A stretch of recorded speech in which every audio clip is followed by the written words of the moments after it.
Yeah.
I was probably something yes.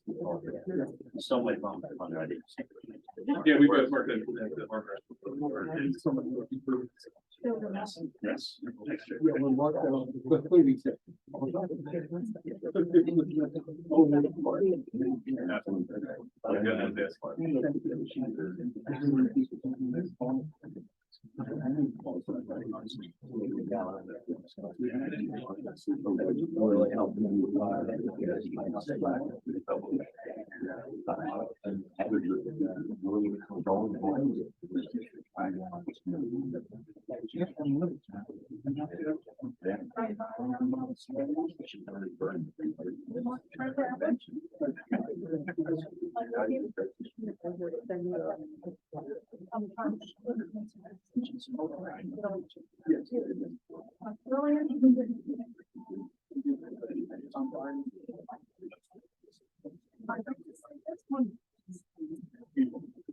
Are so beautiful.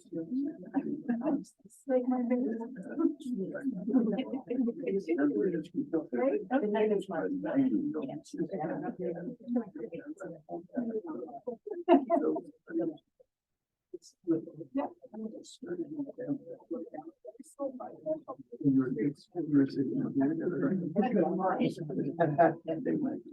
No, I saw that. Oh, so checking that and then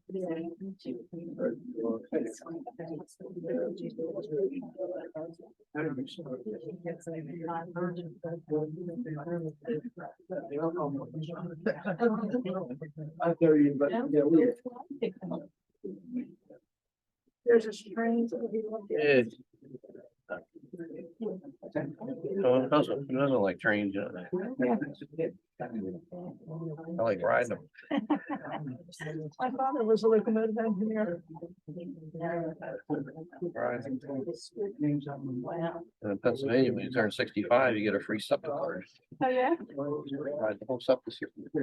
My father was an engineer for the Pennsylvania Railroad.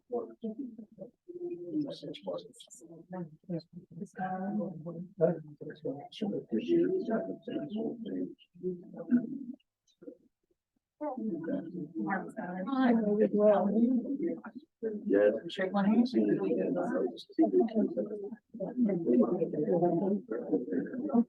Talk about your age.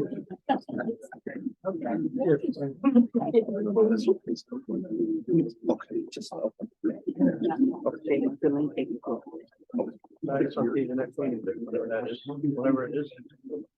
I don't know if you want to say something, repost it or something.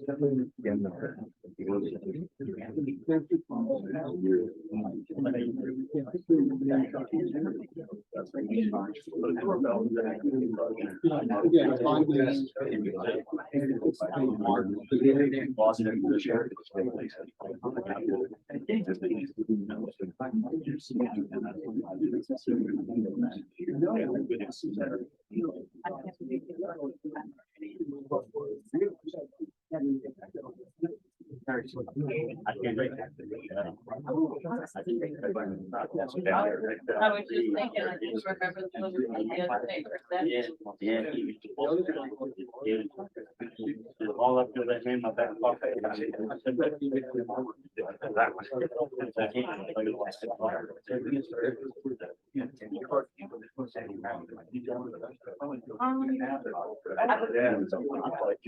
You don't do. Yeah.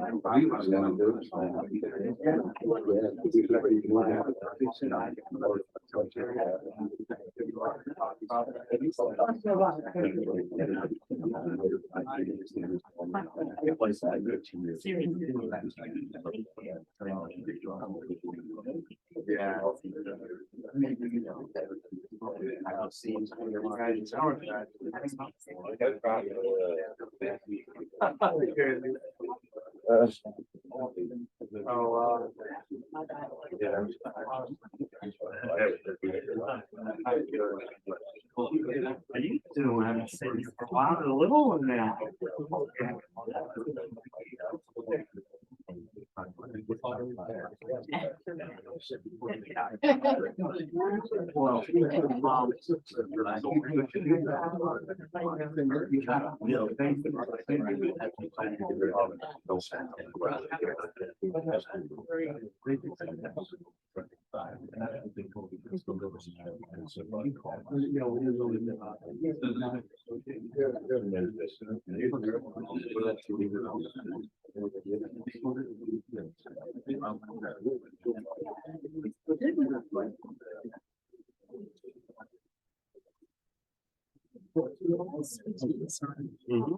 Are you able to hold up a little bit?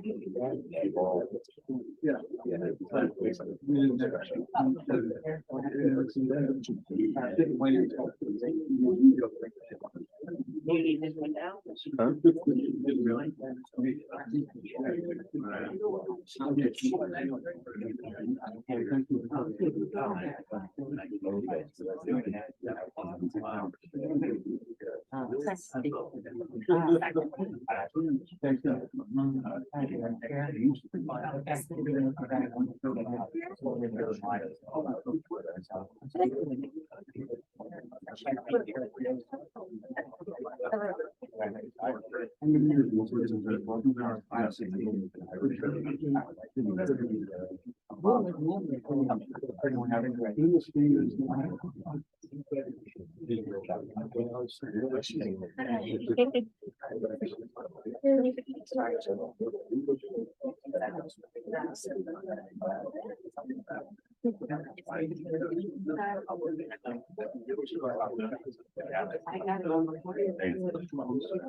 She just turned one this second.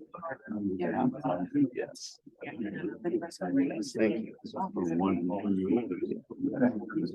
Thank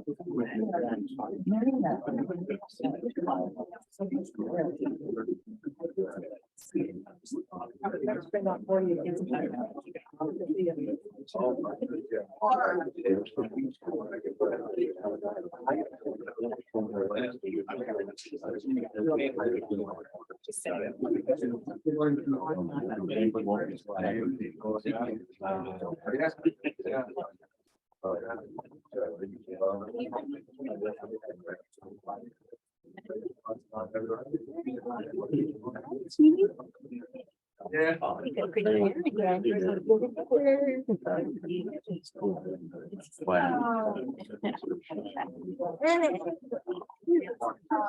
Play, Dave. She didn't want to play. They're beautiful. Thank you. Thank you. Thank you. For dear person, then you are in your good.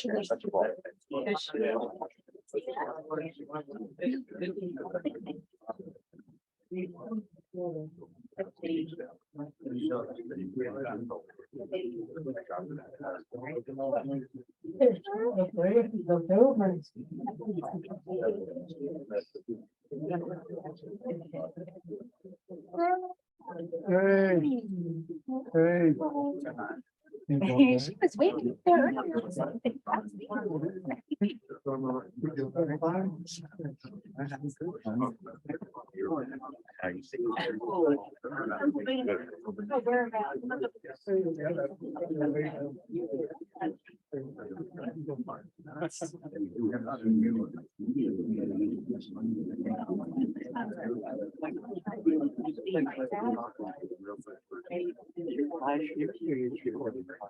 Well, this one's over. How much you doing?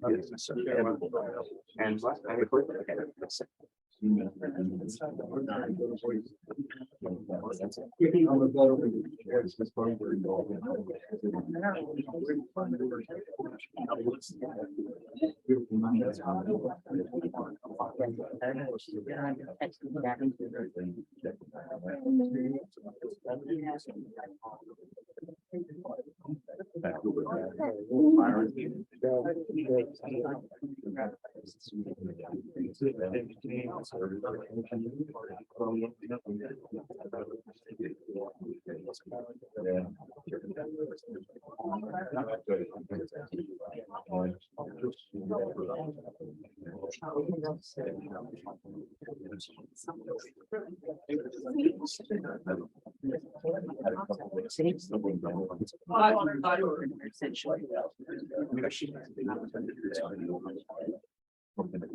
Here's.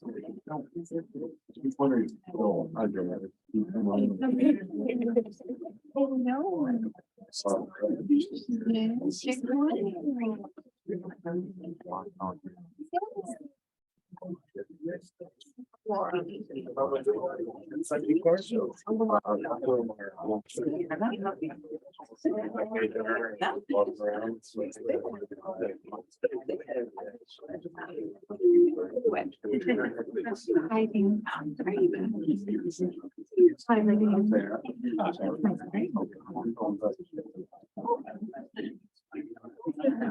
To God.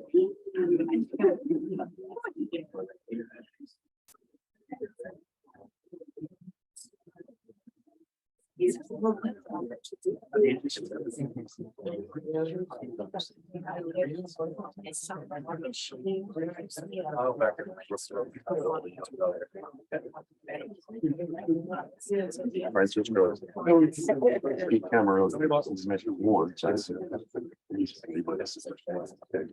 We're doing. Hi, Francisco. Joyce. He's busy. Hi, Francisco.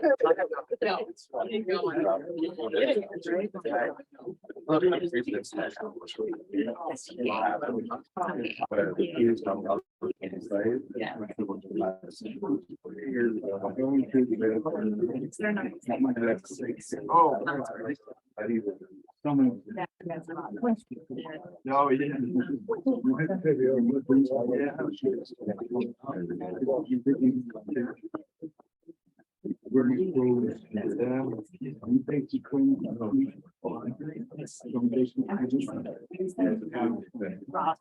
Great. Great.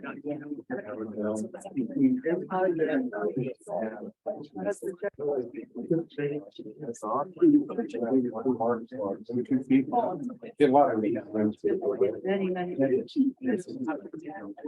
Yes.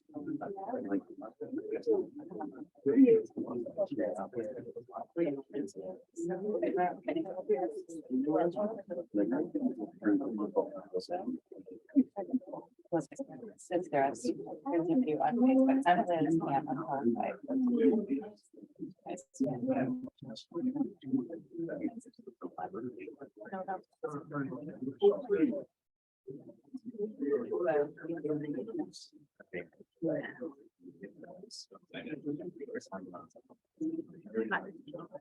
I'm we've never met, but I was in Maryland as a student of hers, and Spanish. So sorry for your.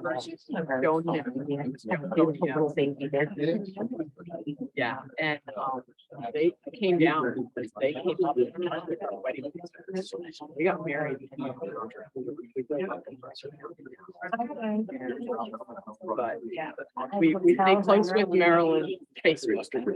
And my brother is out in Denver. He never speaks Spanish, but they've always been had a special place in the heart. No, I think you remember that last night. Yeah, well, we had a sister. I was the only one. Three of us. And, they got to know my parents. I would ask them.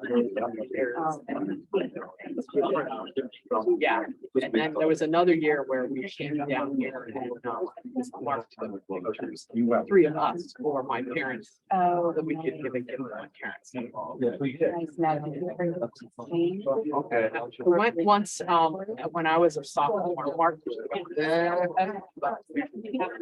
Bill Stubbs, vice principal, Yeah. then, Brings it back. and few other teachers.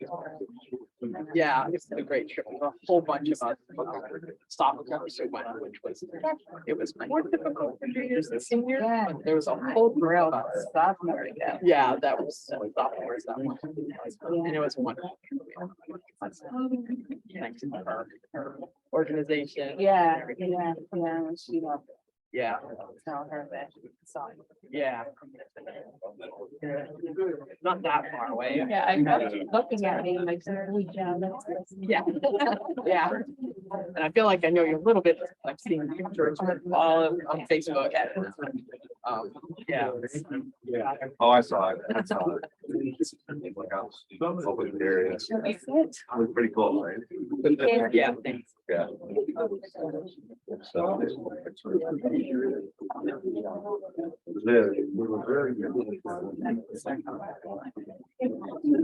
Yeah, I saw it. Kicking to.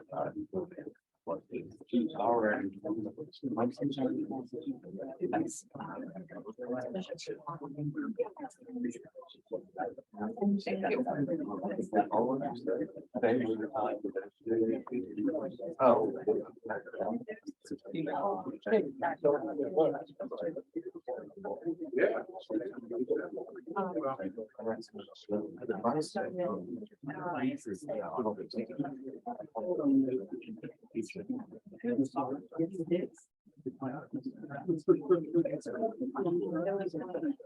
Yes.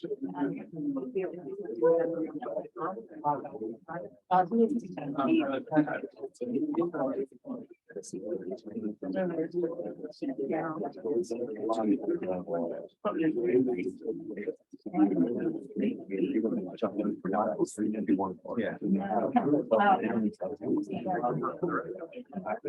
Oh, big shoes.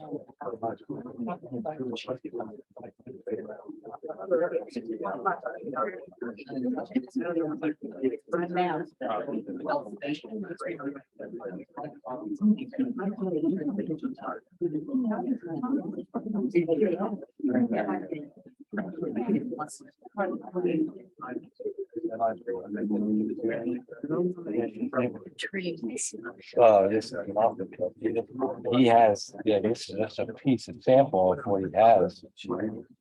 That's a menagerie down there. But managed to get him trained, you know, that's good. Yeah, yeah. Great sampling of all kinds of Yeah, things. it's got, well, that one I think has a camera, so when it's running around the track, Oh, you do it really? the screen, it looks like it's going through a real countryside. It's pretty remarkable, because everything's down in scale. Yeah. This one even has Kind of. drive a car. That the one with the Corvair, his Corvair. Yes, that's. Oh, okay. Thank you. Yeah. I graduated. Bonnie. Okay. Bonnie. And, oh, oh, okay. Yeah. Okay, I'm sorry. I'm sorry. He got this thing a couple weeks ago. Oh, didn't he? I didn't realize that. Oh, yeah. Oh, that sounds like you. He said, "We shouldn't choose you." I said, when did you get this? Yeah.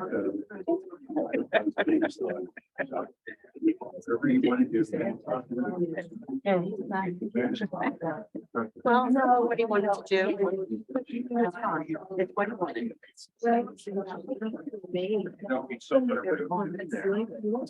Because they knew what to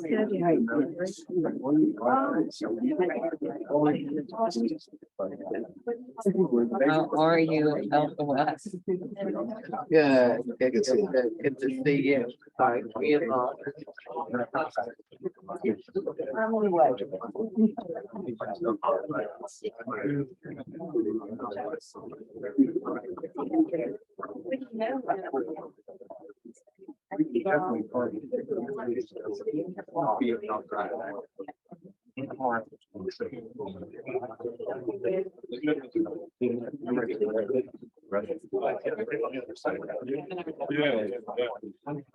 You guys can go in and make it right.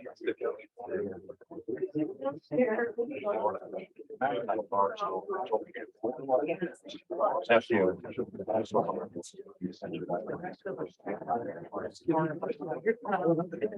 Heard about this. Said, have you guys seen the video?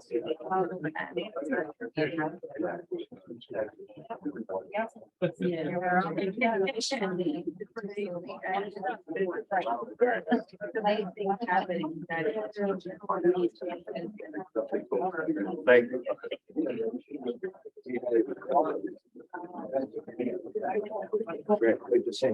Thanks for doing this. Oh my God, it's my honor.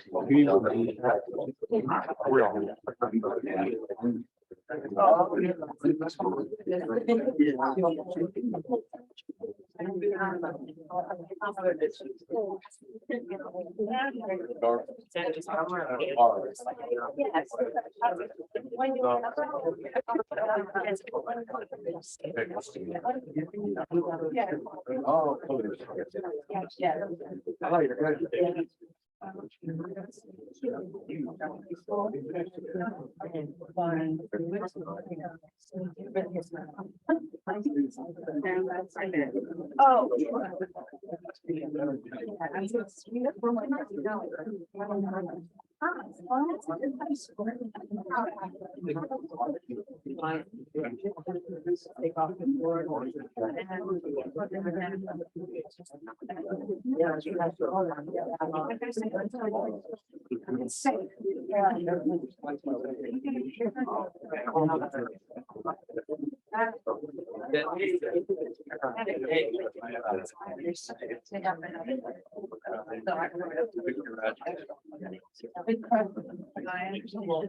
Yeah, yeah, me too. Mine's in the car. I need. Great.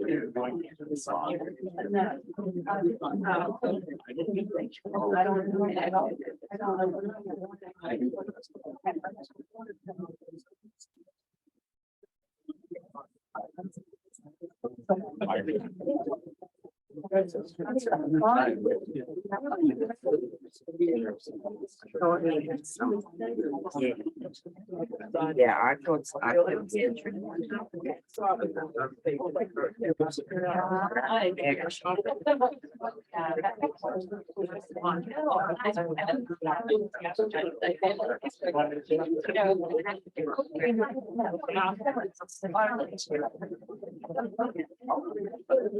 They're all.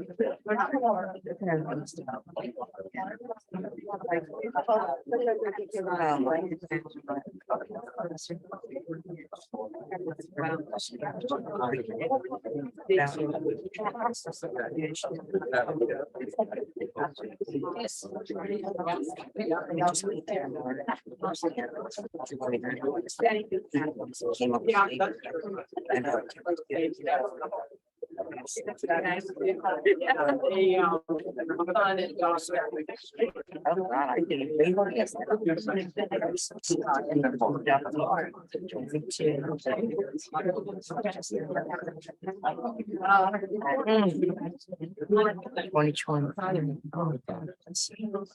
we love you, man. I wouldn't know that. That's how we go. So we're being trying. He went to the park and yeah, I remember.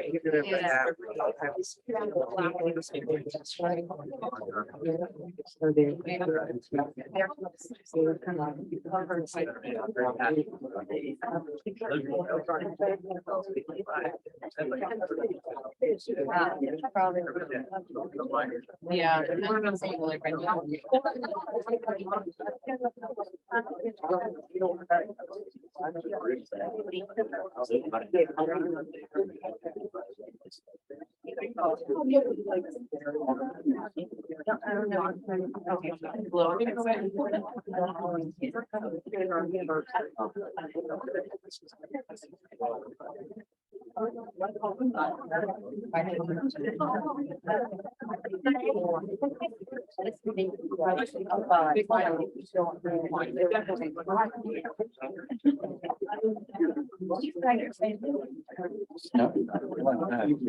It's actually through here.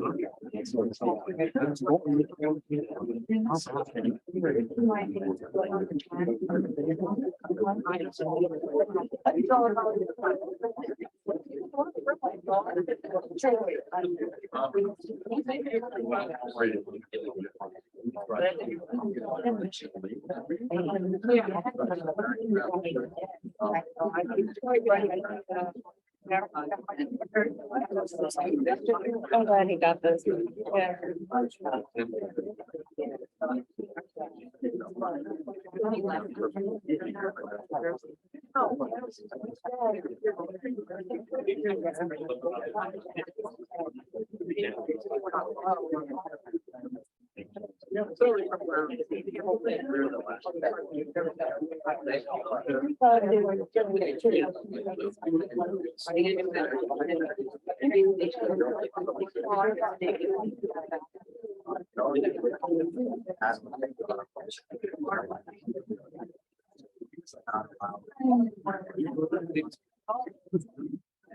My husband.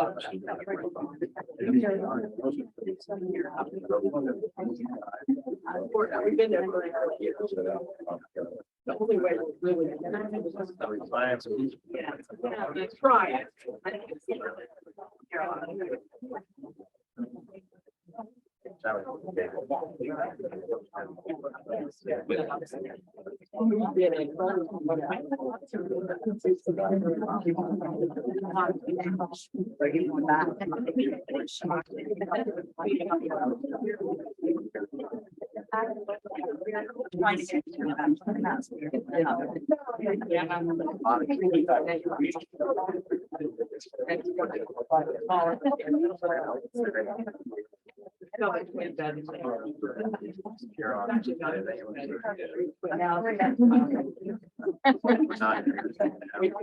I don't know what you call that. I don't know what you call it. Yeah, it's just, they're there. And one minute. I was at her time.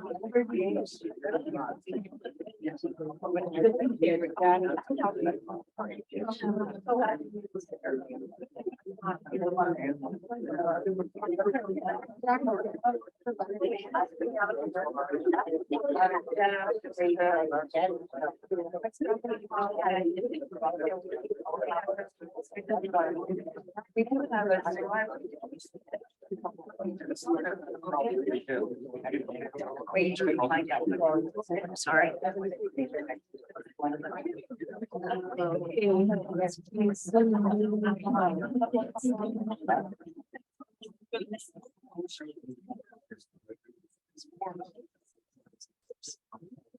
Very well.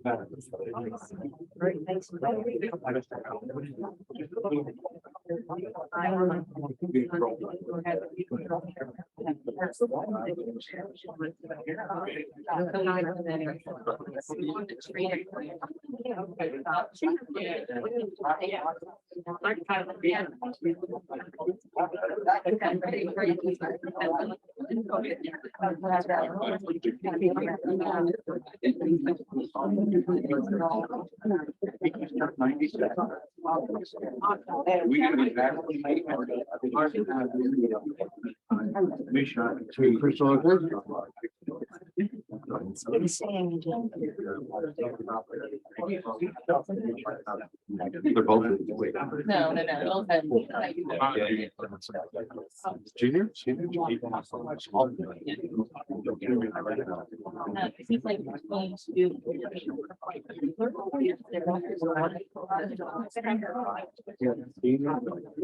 Your son and I did like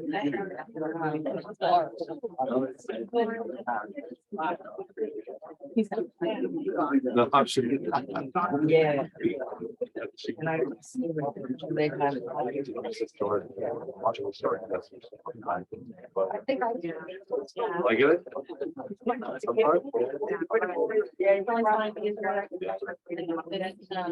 Yeah, oh, yeah. It's like, White House, you know, he was just saying, you running around.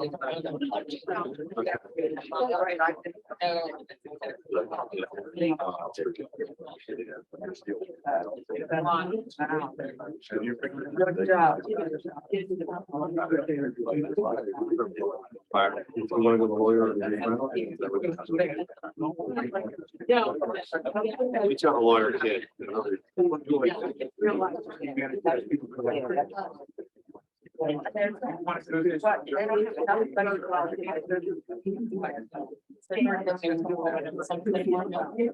She did last summer. She worked for next summer. She all places. I'm afraid to just go. She's been there a couple times. We tried to do the name trees. Joel drove. Yeah.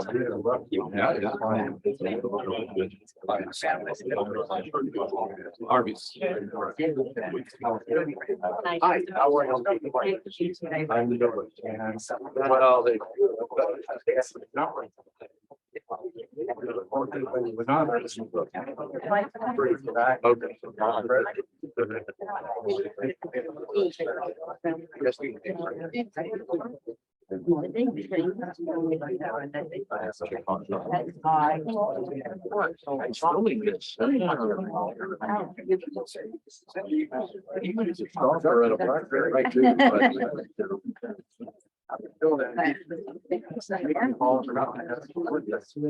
This stuff. It's all marked. So when you do training. Yes. Well, it feels like I do a decent job a lot of people inside.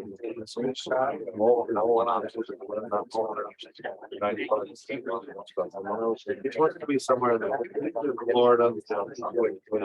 US. We all hope. Did you see that? Yeah, or outside.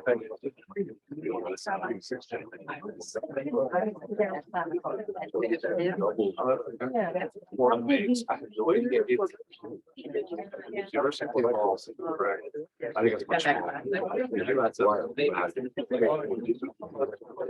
I know anything about it. We started looking for transfer.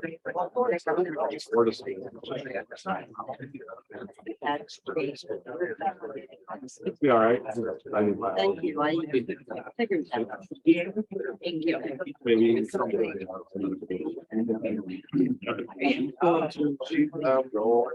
She hit the accept button like 2 weeks ago. Shannon Doe. Small. You got here right off. Oh, yeah. You're the way. Exactly. Absolutely. But straight into the nursing home. Yeah. I've been there. It's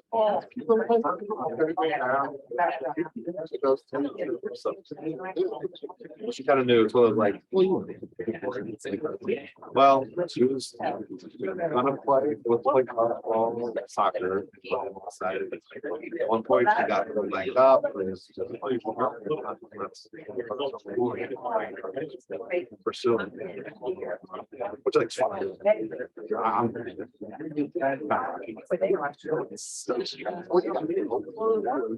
It's stressful.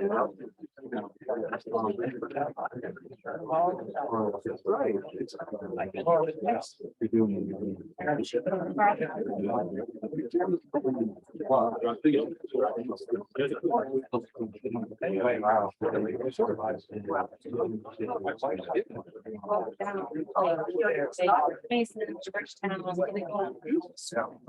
It's like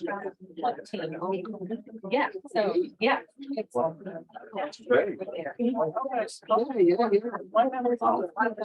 That play, we've all got email teams for months, so yeah, so not a year long.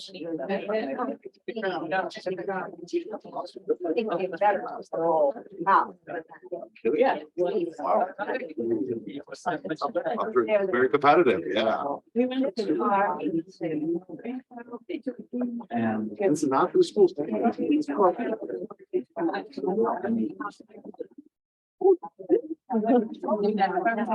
for him. It's all right. It's very cool.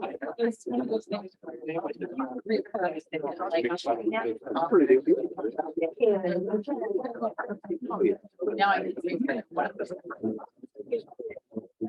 Sorry.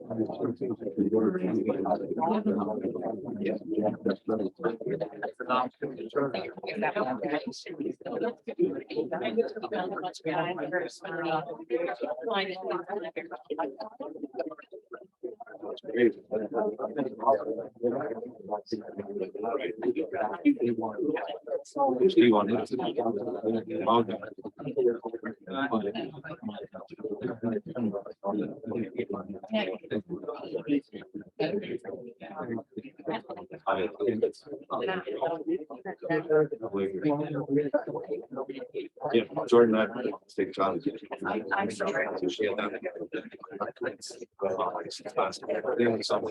Okay. You got experience. It's pretty cool actually. In school, sit next to you. seeing both sides.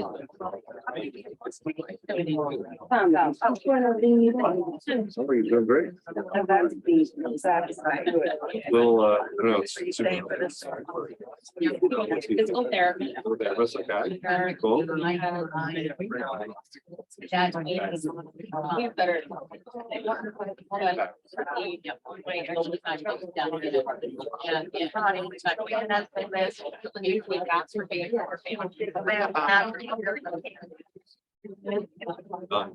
Nice.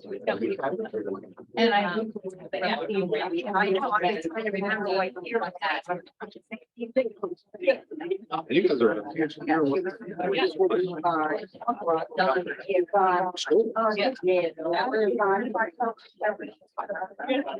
Deal.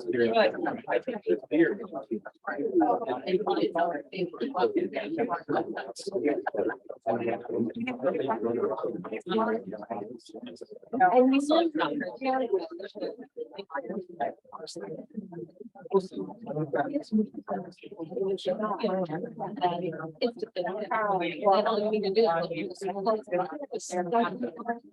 but I don't know. it's true.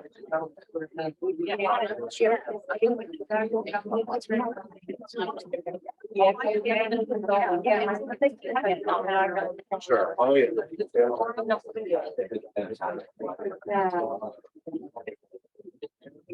Oh, sure. That's like, you'll find.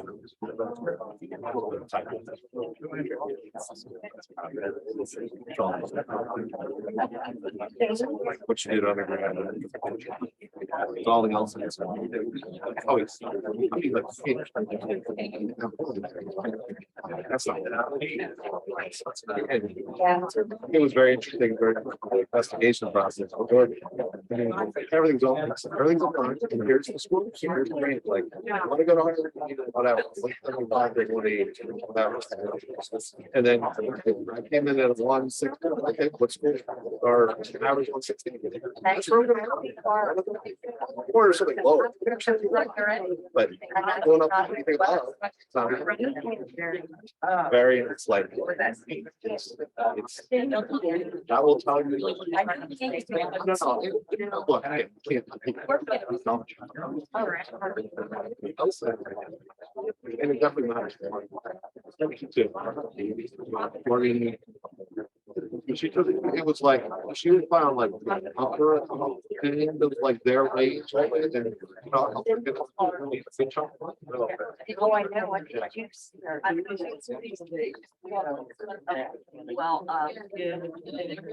Well, video. Oh, yeah, how to get money is always like 16.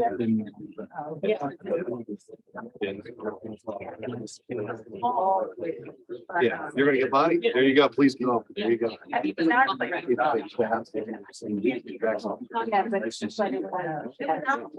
Sure. Yeah. One. Where do you get it?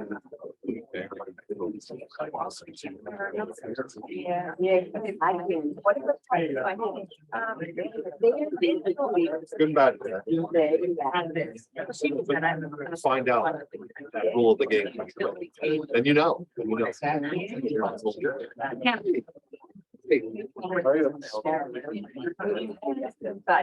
Yeah.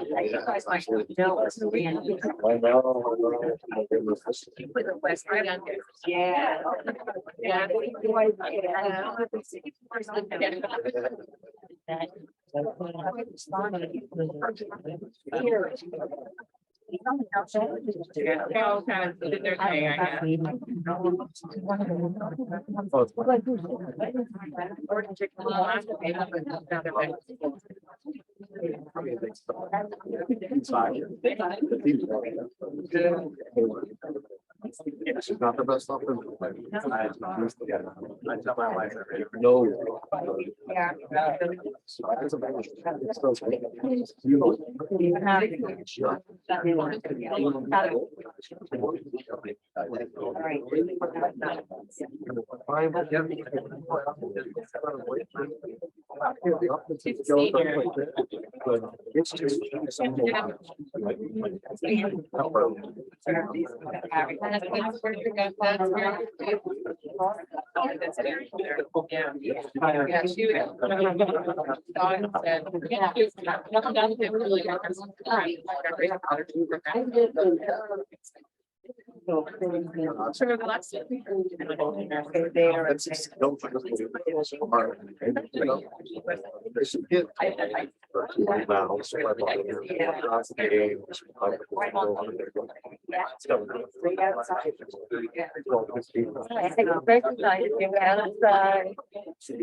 That's right.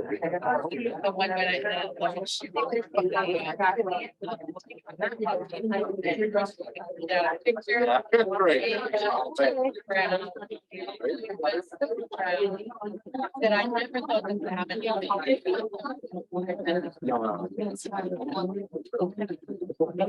Special person. I don't even know.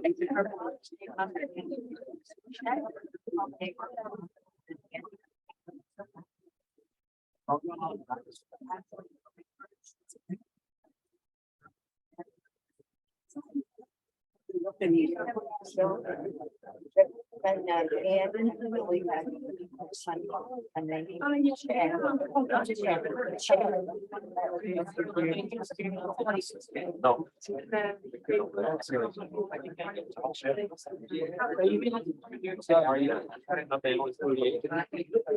Well, that means check.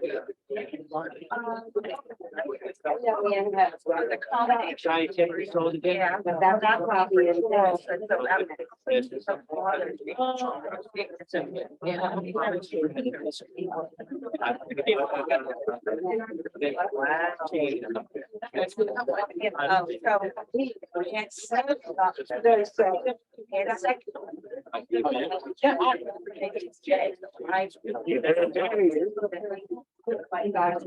Going around the back, keep having you.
But you know,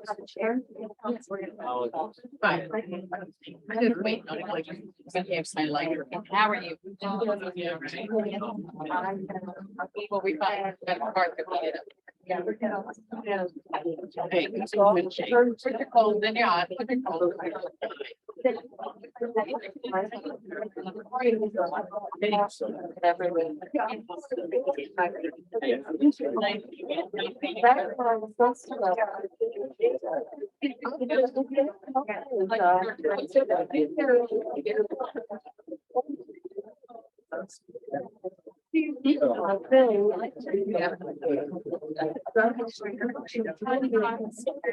Yeah, I don't know if I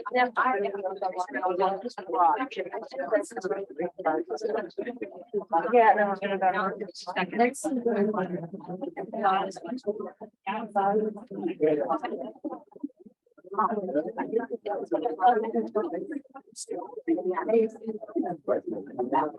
Really?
When he's happened now.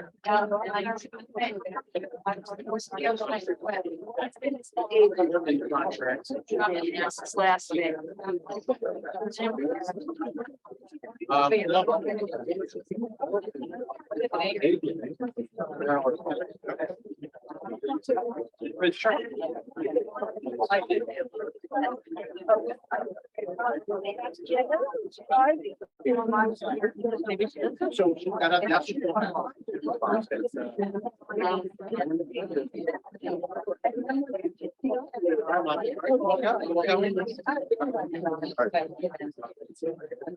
Well.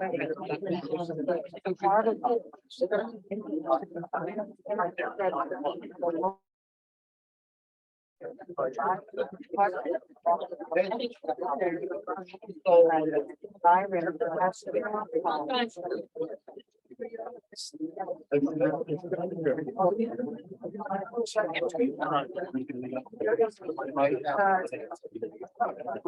So that's. How are you?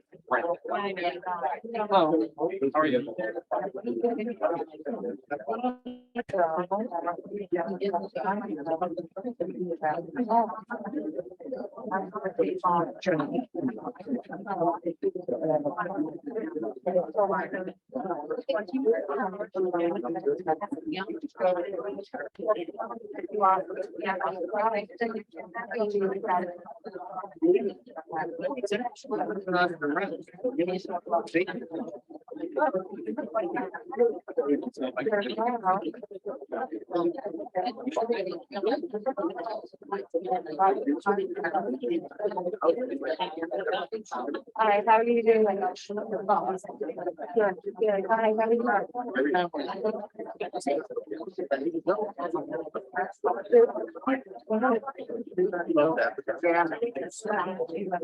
Doing really well.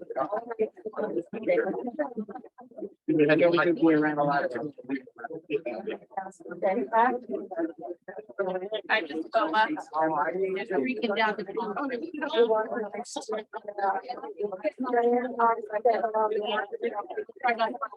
I said, well, I told you, I got, but I didn't.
Hi. Hi. Thank you.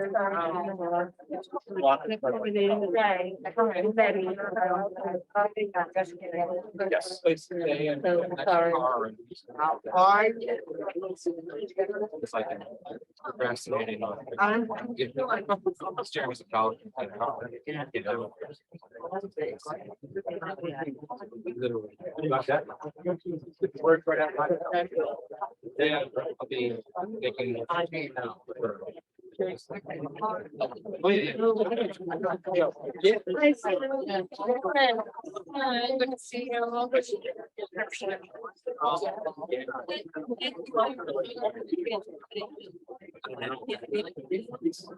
They're saying, Exactly.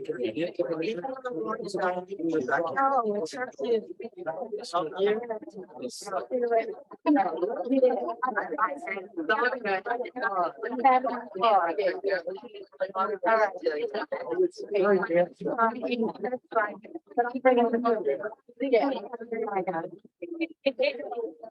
I just spoke to them before I came.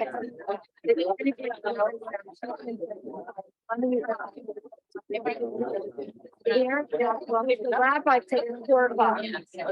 Mark at the 4, and this Thursday to 5:30. Oh. There's 5:30. Okay, all right.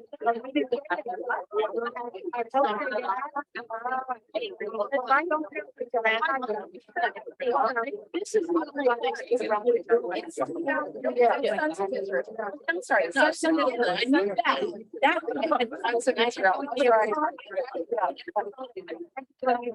I thought it was 5 and 6:30. Or so 5:30.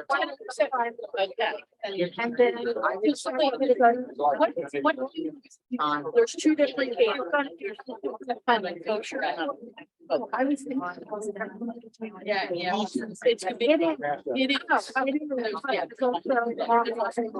A kosher stuff. I mean, no. But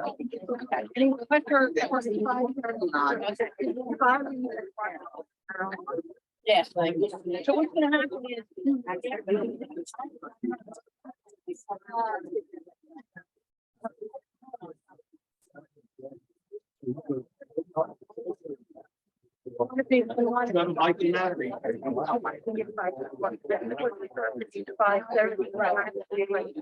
A lot of people don't say. And you said for Thursday? I really. Well, I think they'll come in.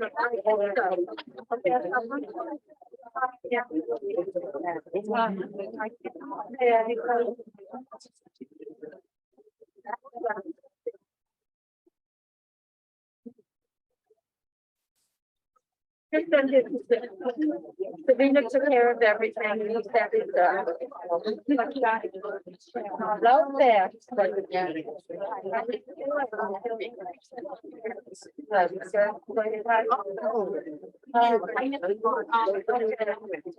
Fine.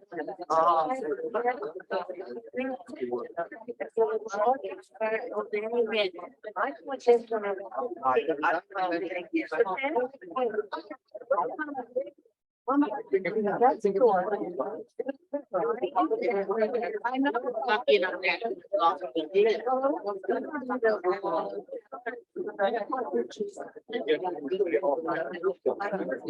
Right, that's. I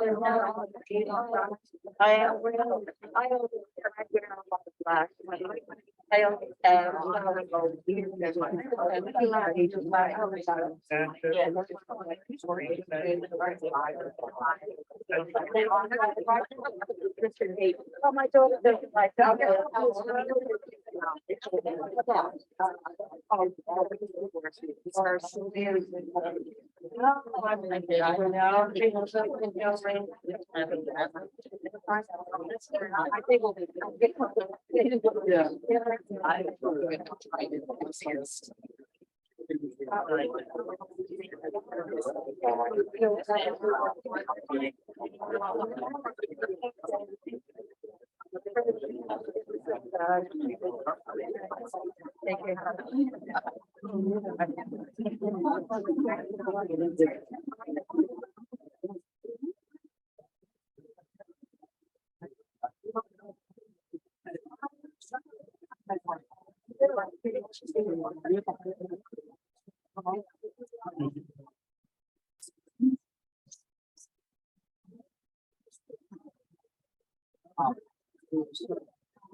Oh, I don't know.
Very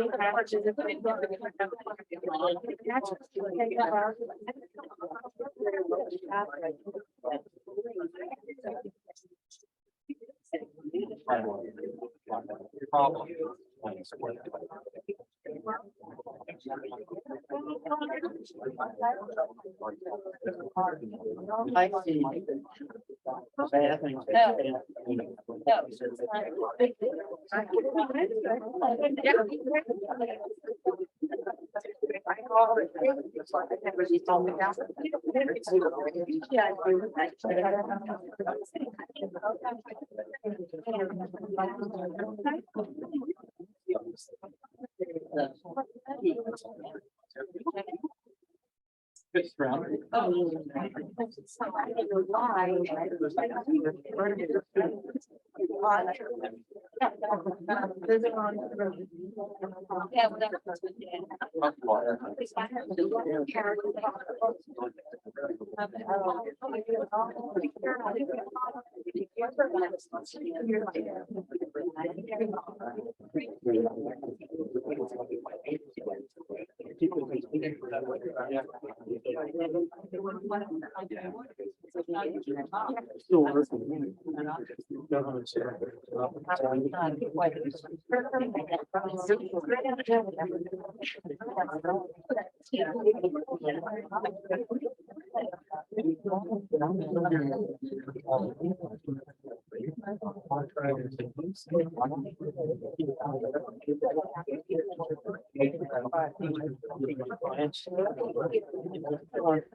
Good morning, ladies and gentlemen.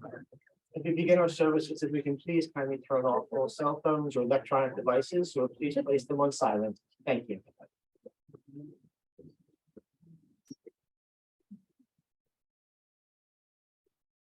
What a gathering and what a time for remembrance. My name is Rabbi Rachel Schoenfeld, and the Jewish word for funeral is levaya, accompaniment. And as I have gotten to know Mark better and better, and gotten to know his friends and family, and many of you accompanied him so closely through his life. He felt so blessed by his community of family, his community of chosen family, his community of Paulsboro. And I know that he worked very diligently. I have never had anybody work with me quite in this way to plan today and to plan a celebration of his life. He wanted to hear from many of you. He wanted to honor many of you as his friends and family. The first thing that we are going to do today is turn to his primary mourners, turn to his love, Lillian, and to his daughter and granddaughter. Atara bringing cuteness to our gathering today. Turn to his beloved brother Mark. Excuse me. Turn to his beloved brother Byron and his Aunt Janine, and ask you to stand as immediate family. So please rise. And we're going to do the ceremony of Kriya. The ceremony of Kriya is that each of these family members has a ribbon. And Mark's loss is a rip, a tear in the fabric of our lives. And so we are going to tear this ribbon and tear this fabric in a outer symbolism of our inner tear that we are experiencing as we lose Mark. So I'd like to invite you to tear your ribbon. If you need logistical help, you can ask each other for help. And then there's a special statement to say.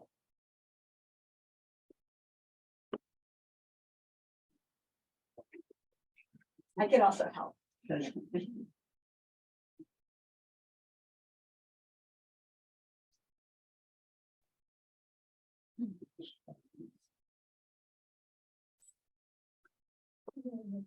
So as we mourn Mark today, we say the Hebrew words are Baruch Dayan Emet.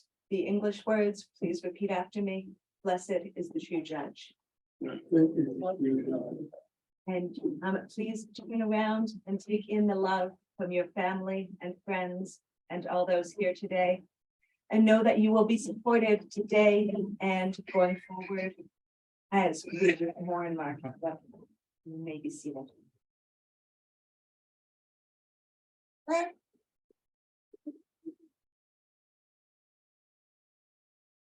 In the last few days, in the last few weeks, and even months, as I've spent time with Mark, he has come back and back towards peace, towards wanting peace for himself, for his body, for his soul, towards wanting peace for his loved ones, towards wanting peace for everyone. The traditional Hebrew words are Oseh Shalom Bimromav, Yaseh Shalom Aleinu V'al Kol Yisrael, V'imru Amen. May God make peace over us, over all Israel, and over everyone. And let's say together, if you know the word, if you know the song, please join me. Oseh Shalom Bimromav.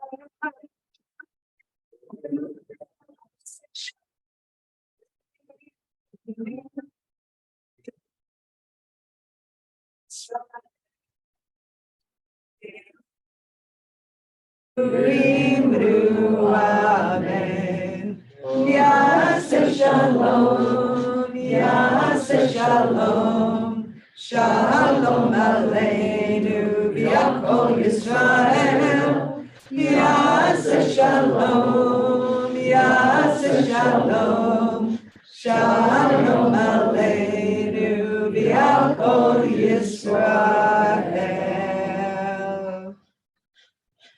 Mark Kamp was one of those rare men who had a deep, deep sense of history and who was aware of his role in the history and his own potential to effect change. Mark was dedicated to Paulsboro, and he was dedicated to the house that his grandfather built in it. He was dedicated to Judaism. Most of all, Mark spent his life enacting the value of volunteerism, making the world a better place. Mark was circumspect where to put his efforts. He knew that he could have the most impact on his own community, and that's what he set out to do. Today, I'm going to be providing a brief sketch of Mark's life and then invite up two people who knew him through his community work and then two people who knew him personally to speak about his life. But first, since Mark was such a history person, some history of his family.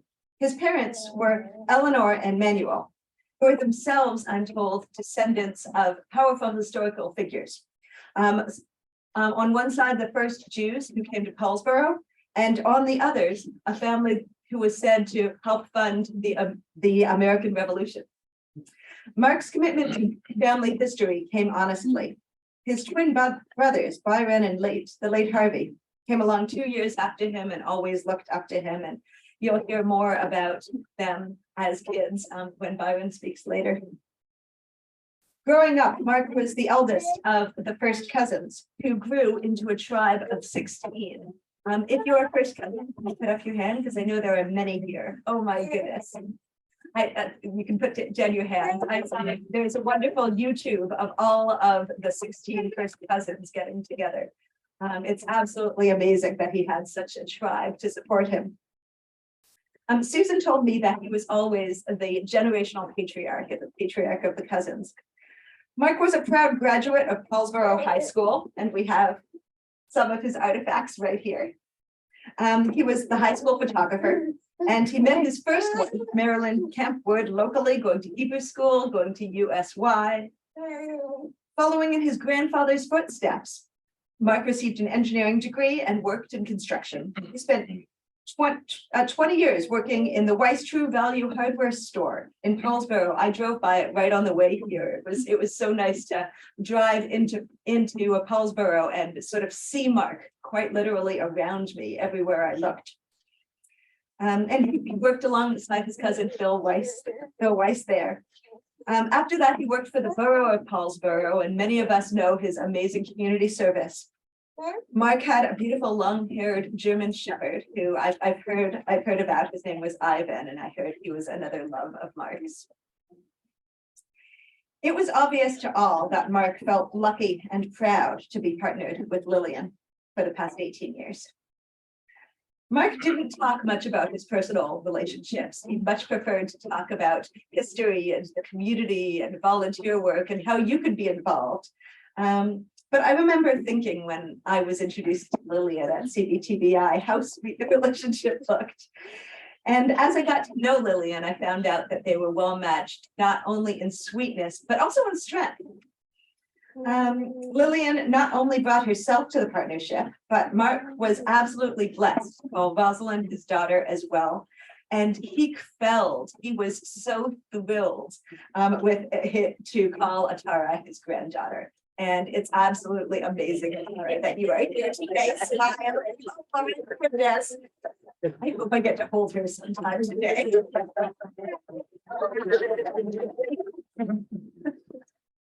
Lillian and Mark found commitment and love and companionship with each other in a deep, deep way.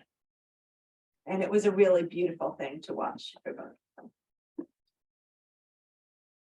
Mark was the grandson of Harry Weiss, one of the Jewish families who moved to Paulsboro before World War II. And Mark's personal history was intertwined with Judaism's history in Paulsboro. His family had been active in the Jewish community ever since World War I. And Mark got involved himself at B'nai Israel as a teenager in the youth group. He got involved through his aunt and uncle. And then later, as an adult, Mark was involved in BI, behind the scenes, making things run at Beth Israel the same way that Mark did in almost every organization. He was on the board. He was treasurer for 16 years. I heard stories of how when Beth Israel was going through a merger with another congregation. So Beth Israel and B'nai Tikva merged together and created the congregation that I'm the rabbi of today. And it was a turbulent time for many on the board. I heard stories of how at that turbulent time in the congregation's histories, Mark was always a calm presence, and Mark was always circumspect, and Mark helped move things forward in the way that they needed to move forward, and helped get everybody on the same page. The same qualities, I imagine, that made Mark such a great community leader in other organizations that he was involved with. When 8 years ago, the new CBTBI, Congregation B'nai Tikva Beth Israel, the congregation that I'm the rabbi of, formed the new Building and Security Committee, Mark was one of the first members. And he was known at CBTBI for his behind-the-scenes contributions to the board, to the building, and also was known as the unofficial community historian. Mark was an ardent community volunteer, as you know, and a hobbyist. I'm not going to go through everything that Mark did as volunteer work and as hobbies. I'll leave that to the other speakers, but just to list off, because just the list itself is quite impressive what Mark was involved with. He loved, in no particular order, antique cars, trains, Judaism, Paulsboro High School, cameras, records, Spanish porcelain, he had a collection, and of course the lighthouse. And each one of these things he could give me so much information, so much depth, so much history. Mark was a planner, as we all know, and he wanted to celebrate his life at this time. And as many of you know, just last Saturday, he put together a big celebration, which many of you were at, for his 76th, 78th birthday. Mark was bedridden and on hospice at the time, and yet he fully planned to be there. His name was put on the Paulsboro marquee, and so happy birthday, Mark, was put there, and he was very proud. Many of you were probably at Mark's gathering, and he couldn't be, but he knew it was happening. And I'm told that he passed away just as the gathering was ended. It seems very apt to me that he who brought community together so much, brought his community together one last time while he was here. And he stayed around as we were gathering. And I know that today, I am sure, he is here with us very much. And glad that we are all in the same room, glad that we are all talking about him, supporting each other, and also making new connections for the city of Paulsboro and to support those he loved. I remember when I first met Mark. It was one of my first days at CBTBI about 4 years ago. After we introduced ourselves, Mark told me that he was a resource for history for CBTBI.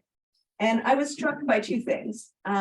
First, his knowledge of history, but second, the fact that just meeting him, he already was offering to help me. He was already offering to share his knowledge with me and be a resource for me. And I know that that's how he was everywhere. During the last few months, Mark engaged with the process of dying in a way that I rarely see. He recognized what was happening and thoughtfully and with care planned for it. Mark wanted to die at home in his grandparents' house with his beloved Lillian, and he wanted to be buried next to his brother Harvey. And these wishes, his Lillian and his family made sure came true. Mark talked to me in depth about the whats and whys of the Jewish funeral and planned much of what we are doing today.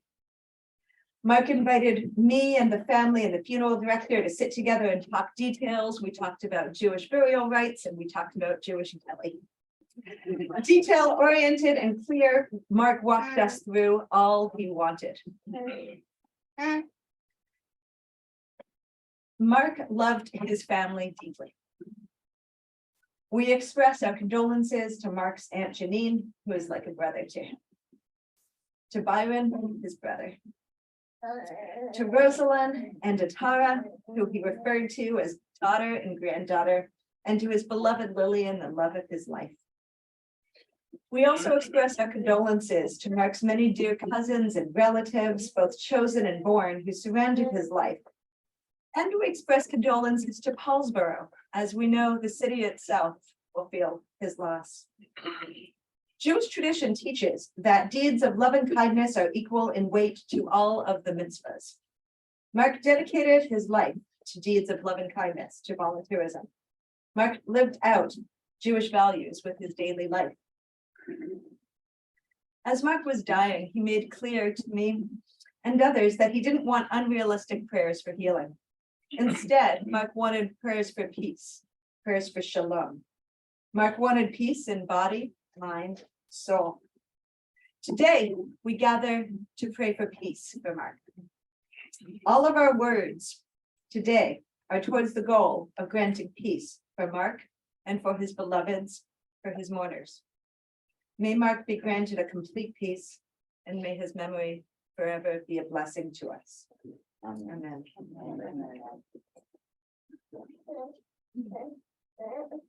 It's an honor now to call up people to speak about his life.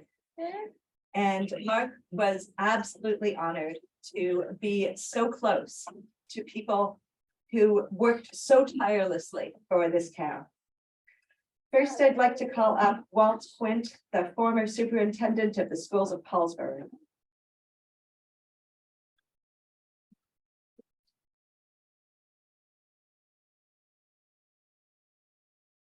Very nice to hear.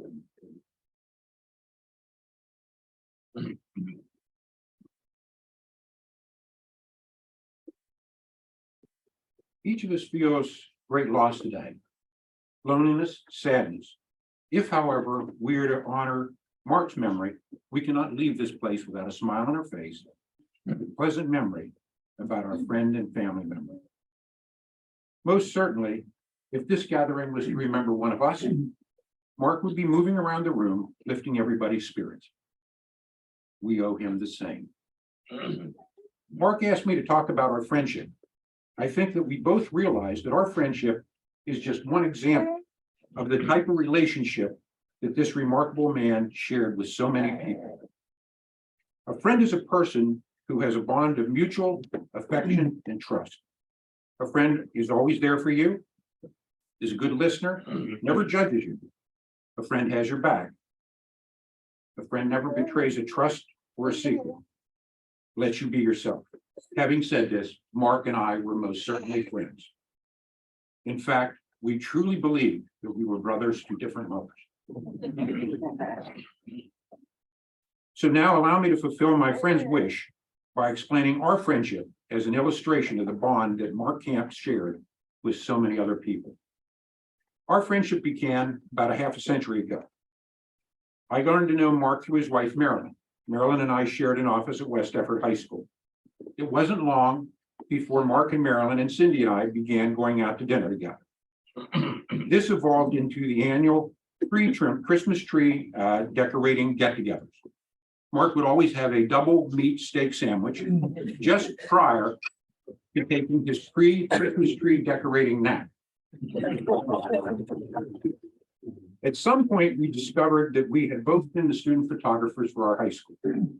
Through these couples activities, we started to bond. As friends, we shared a love of cars and all things mechanical. We began comparing notes about his Corvairs and my Mustang. In fact, one Saturday, Mark and I rebuilt the control arms on my Mustang and then stripped a Corvair, which I truly hope he owned, for parts in the back.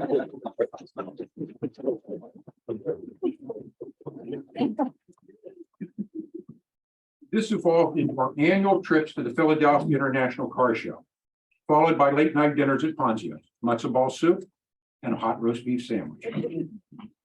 I knew that our relationship was growing into something quite special when we arrived at the car show dressed in the same outfit. Sneakers, khaki pants, and a blue denim shirt, and we were also carrying the same model of Camry. For decades, this became our car show uniform.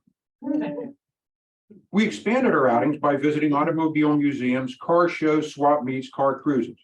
Too many for me to remember, but if I checked Mark's more than 100 diaries, I could tell you the name of the event, the date, the time we arrived, the time we left, unusual vehicles we saw, people we met, and where we had dinner. More about Mark's compulsive record keeping. Our friendship continued to evolve with what we refer to as the road trips. These 6 outings lasted between 1 and 2 weeks and covered the entire northeastern quadrant of the United States. We traveled to 100 or more museums, car museums, wooden boat museums, railroad train museums, airplane museums, clock museums, lock museums, sign museums, fire truck museums, motorcycle museums, pedal car displays, snowplow collections, several houses designed by Frank Lloyd Wright and John, a Mr. Softy truck. We never missed a diner or kosher deli. By this time, I could place Mark's never-changing dinner order. Some form of roast beef and lemonade. Neither COVID nor Jewish holiday stopped us. We wore masks, disinfected the motel rooms, and celebrated Jewish holidays via Zoom from the road. Traveling with Mark was an experience. He would spend months researching places to go, things to see, and where to eat. About a month before our road trip, he would present me with the written itinerary. Maps, address of each museum and restaurant, mileage and travel time between the sites, route notes, hours and days of operation, websites, email, telephone number, size of the collection, special notes, and so on. Frankly, Mark made the American Automobile Association look like rank amateurs.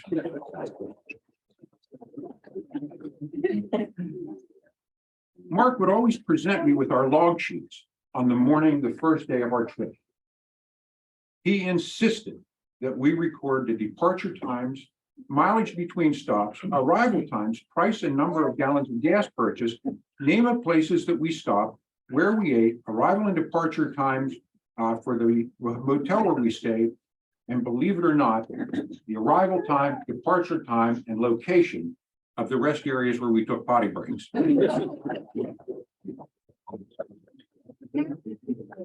Mark's suitcase was huge. It had to weigh more than 100 pounds. I needed to lean it against the tailgate of my pickup truck and leverage it into the vehicle. He brought everything that you could imagine to help make the trip enjoyable. Molded plugs, extension cords, a wide variety of computer, TV, cell phone cords and accessories, light bulbs, tools, and even extra camera lenses in case I broke one. I will betray one trust.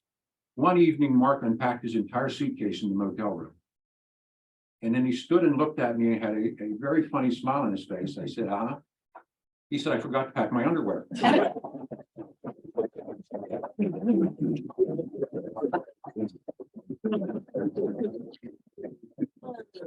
So off the coals we went. Mark's morning ritual was equally well thought out. He would lay out the t-shirts that might be appropriate for the day. By illustration, if we were visiting the National Corvair Museum, he needed to decide whether to wear the General Motors shirt, the Chevy shirt, the Corvair Club shirt, or which model of Corvair shirt was most appropriate for the visit. As friends, Mark and I played together for years, but we also worked together. When I began the interview process to come to Paulsboro, Mark took me on a trip of his hometown, a tour of his hometown. As you can imagine, by the end of the tour, I was in love with Paulsboro.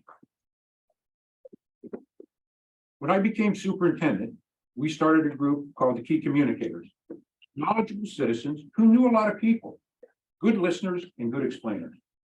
Mark was a charter member of the group. Nearly 25 years ago, Mark led the formation of the Tinicum Rear Range Lighthouse Society. He asked me to join. Mark is the founding and only president of this organization. I had the honor of being his vice president. Tom Ridiger asked me to chair a committee to help celebrate the centennial of Paulsboro High School.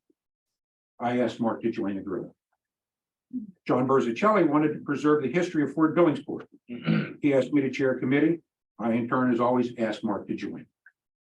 Paul Marina began the Paulsboro High School Hall of Distinguished Alumni. He asked Mark and I to join the steering committee. Jennifer Maiden led the formation of the Paulsboro Historic Preservation Commission. She asked Mark and I to join. The school wanted to create an education foundation. Mark and I were asked to take part. That is just a very small, maybe 10% of the organizations and the impact Mark made on this community.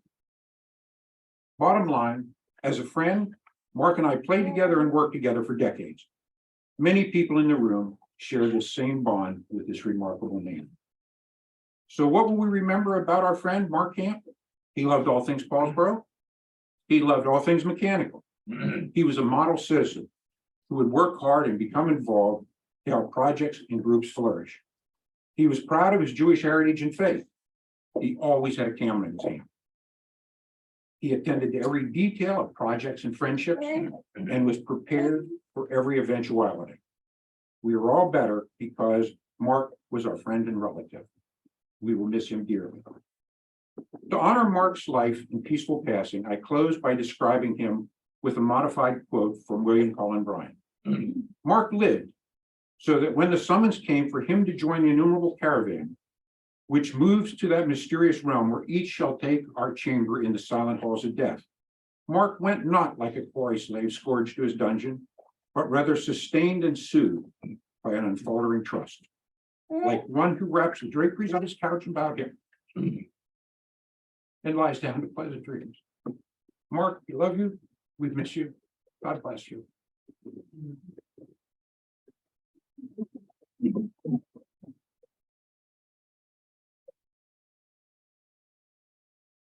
It's a pleasure to invite up John Berbicelli, former mayor, member of New Jersey State Assembly.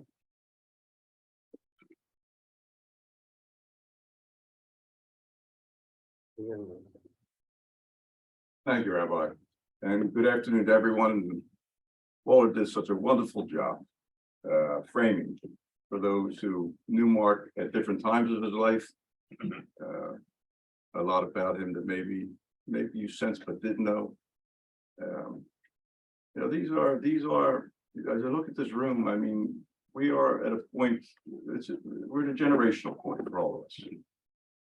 And it's not complicated to say that we live as long as we're supposed to, not a moment longer, not a moment shorter. And Mark lived every moment he was supposed to live. Wonderful conversations with him as things were sort of working to a close.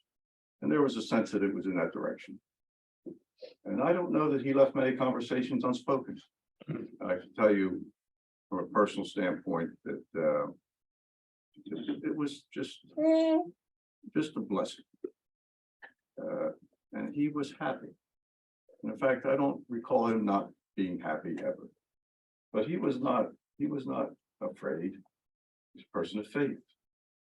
He knew he was loved, and he loved many. And those who occasionally look at television this time of year and see seasonal movies, the movie It's a Wonderful Life comes to mind, Virginia Story. So as Walter outlined all that Mark was involved in, we think about what would not have been had he not been involved. There would not be a Paulsboro Day as there is. And I remember him saying, because I've always asked him afterwards, how did it go? How were things? And the first comment he would make, he would speak about the children's faces who enjoyed the rides or whatever attractions they wanted. It meant a great deal to him. He had great satisfaction in that. He and I have a long history, and I had the great honor to find my way to elected office here as Paulsboro's mayor and serving the General Assembly. But it all started early on when I returned back to town and got active in the Chamber of Commerce, which then was an organization almost in name only. And Mark was supportive, and I ended up being very active in that, and our relationship began. And there was just such sincerity about him. It has been mentioned by both the rabbi and Walter of how he was a person of faith. He was a great faith. Took great strength from it and taught people by it, not beating people over the head, just by being a person of just sound mind and just a person of substance. When he spoke, people listened because he didn't speak often. And I mean, he was quiet, but he didn't get up and make speeches. I'm the person to cover it. Mark was the person that did the work.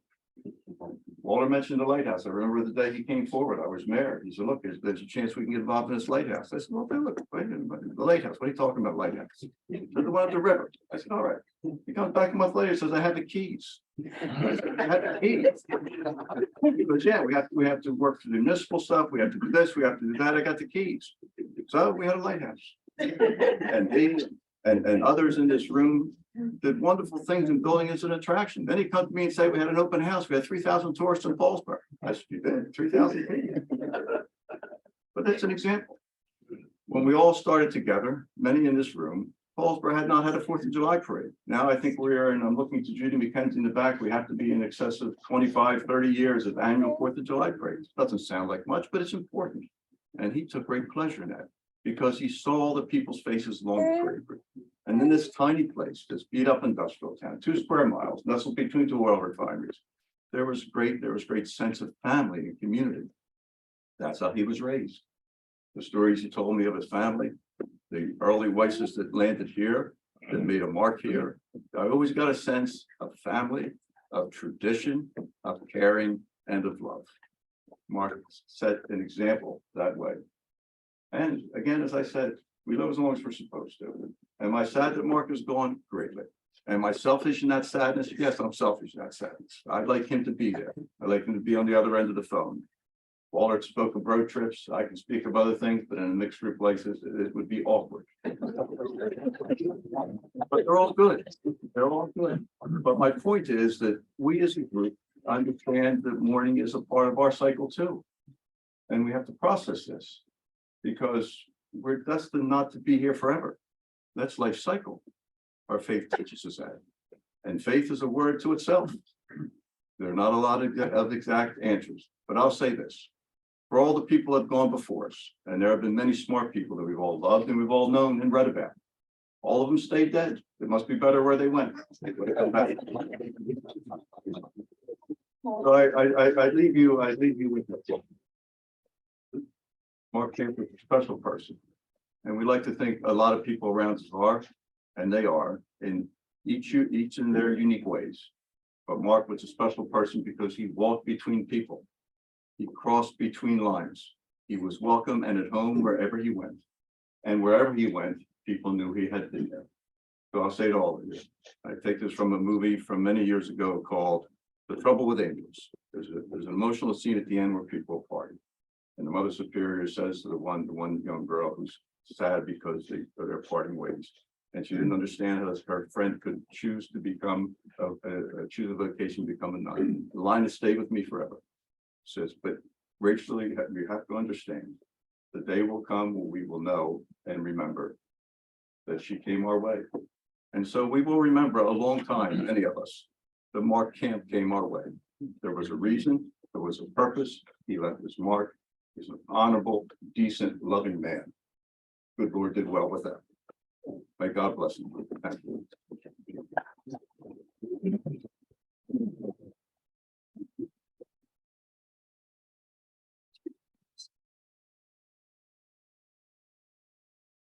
As many of you will agree, Mark did things his way. And when we were talking about, when Mark and I were talking about today, I asked him if there's any song that he'd like to bring into the room, and he said yes, he'd like to bring My Way. And it was a pleasure to find Greg Armstrong, who volunteered to bring us this song today. So I'd like to invite Greg Armstrong on.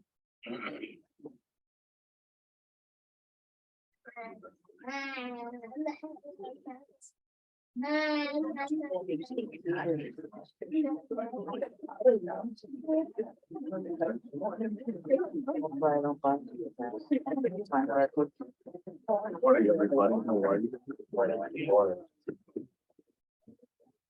So, as you all know, Paulsboro produces champions, and Mark was a true Paulsboro champion.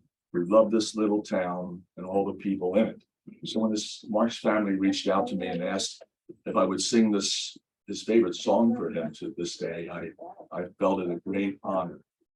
And so the song that he requested is a song whose meaning is a testament to a man whose life a life that was truly fulfilled, and he truly lived a fulfilled life. And the song he chose, My Way, being a music man that he was, he knew that this song was a cat song he referred to it as. Said, Greg, Sinatra sings a lot of great music. So, but the ones I really like are the ones that he sings wearing a hat. So, Bart, I brought this hat for you. Because it is the way you wear your hat, Bart. Yes, it is. That way, look at me. This is for Mark.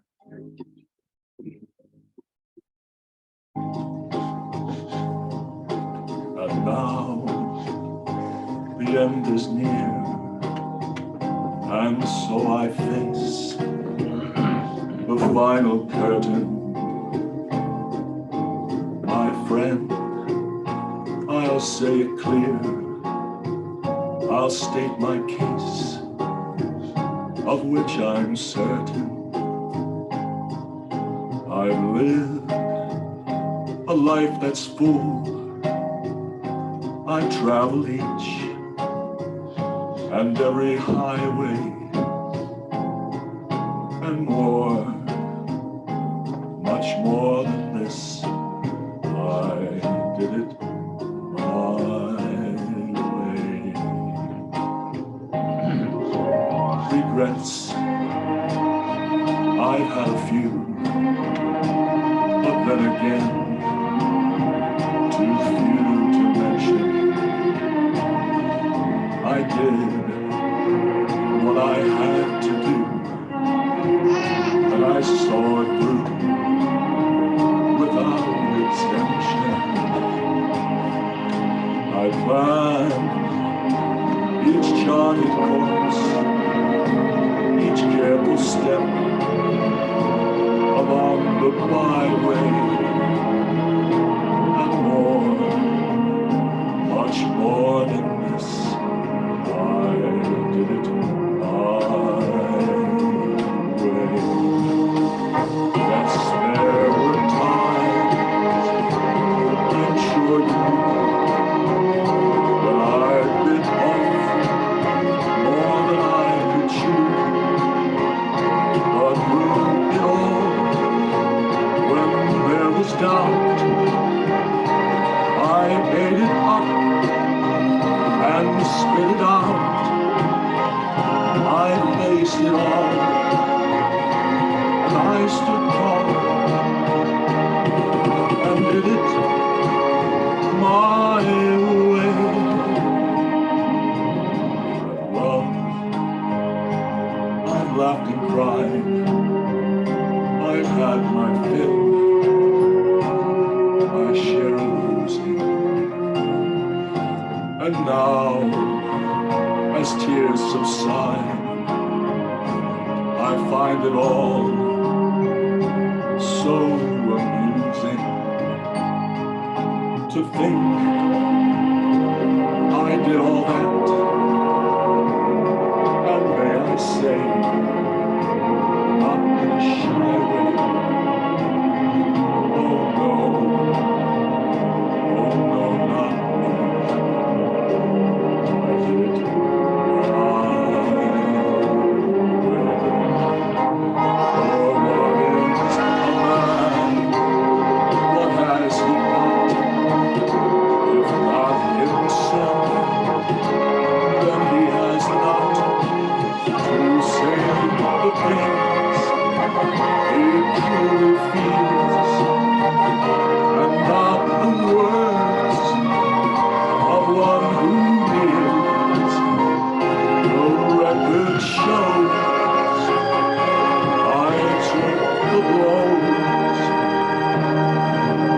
did it.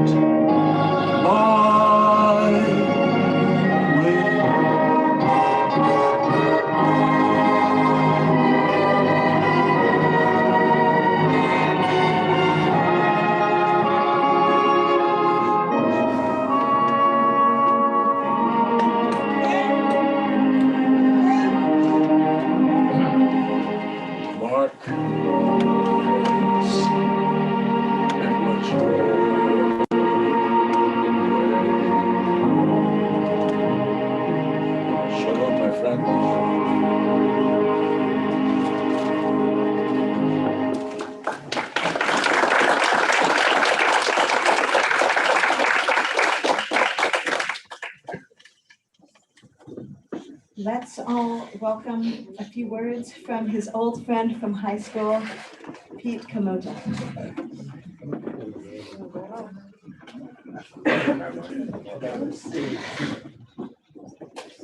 Just a few words, huh? Those guys told you all about Mark and Paulsburg. I'm not going to do that.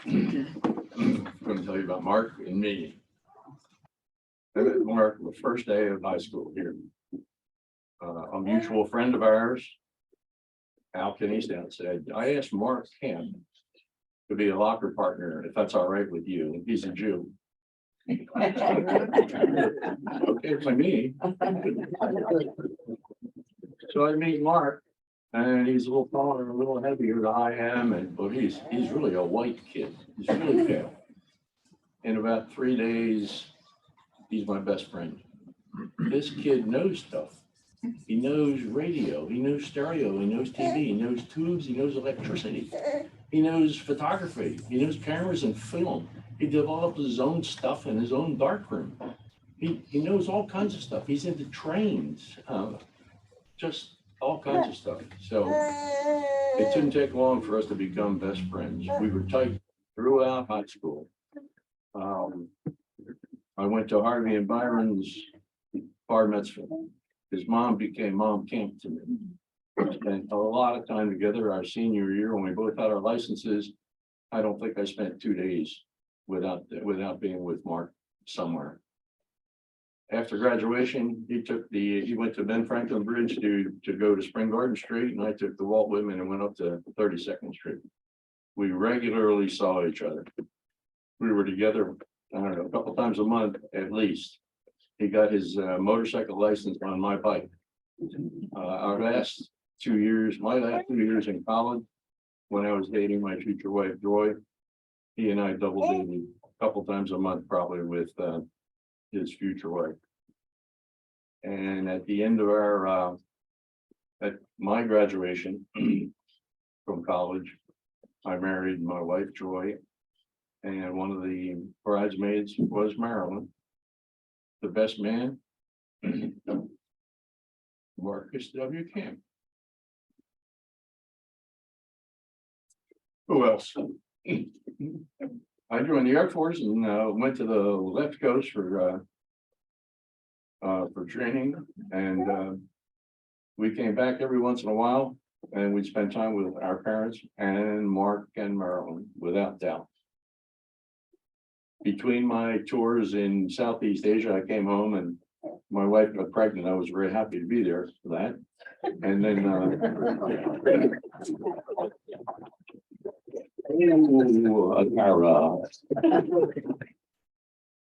after my last tour, I had several weeks off, so we came back and spent time again with our family and Mark and Marilyn. We spent a lot of time there. When it was time to go home, we went back to March Air Force Base, and Joy delivered our lovely daughter Laura, our number one, at the March Air Force Base Hospital. She was baptized at the March Air Force Base chapel, and the godparents, Mr. and Mrs. Mark Kamp.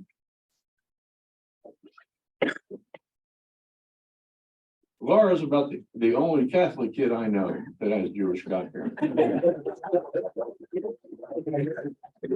So it's pretty interesting throughout the years. And the chaplain who performed the ceremony, Father Jim Rockenstein. That was a little surprising too.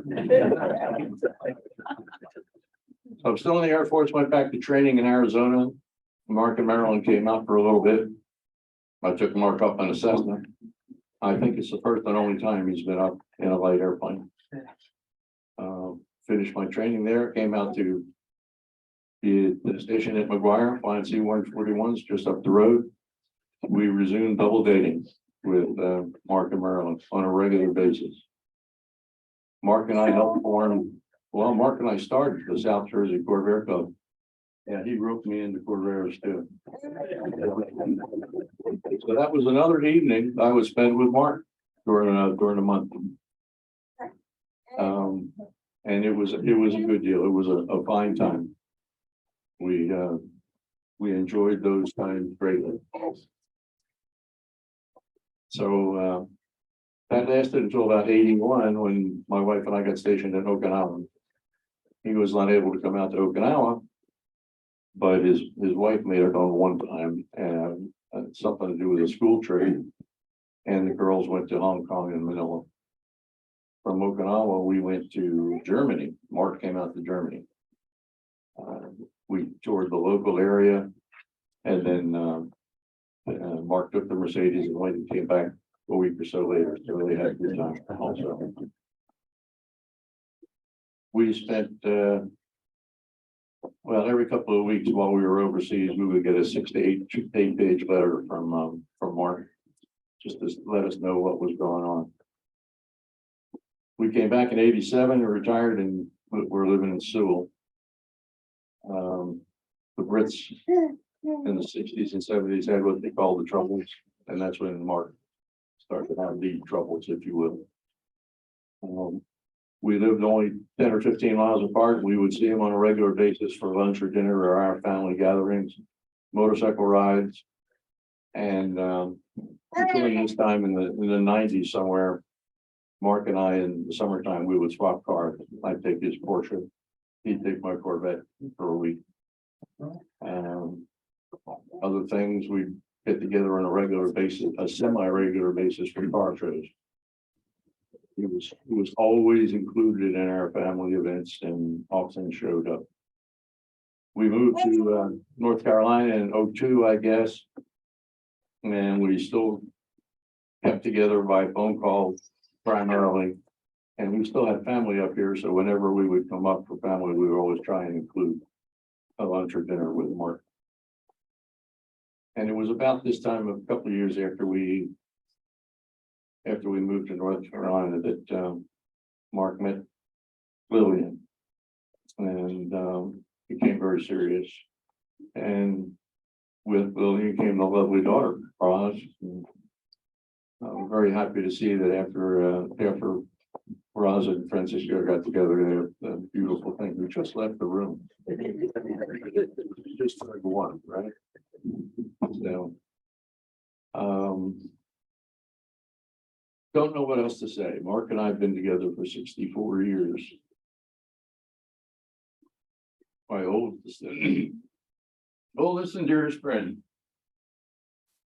I'm very thankful for John and Walt, the things they've done with Mark these last several years. It's always been a pleasure to hear him talk about what's going on. I need to thank Lillian for these many years that she's provided companionship with Mark, and unfortunately being a caretaker for the last several months. Thank you dearly. Most thanks Mark for being a really good guy and a terrific friend. I miss you, love you. God bless you. That's it. Thank you.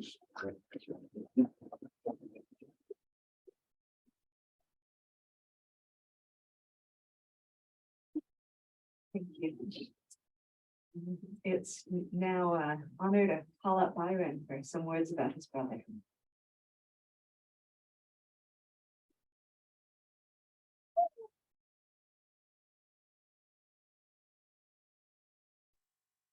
Don't get nervous. These are my sons.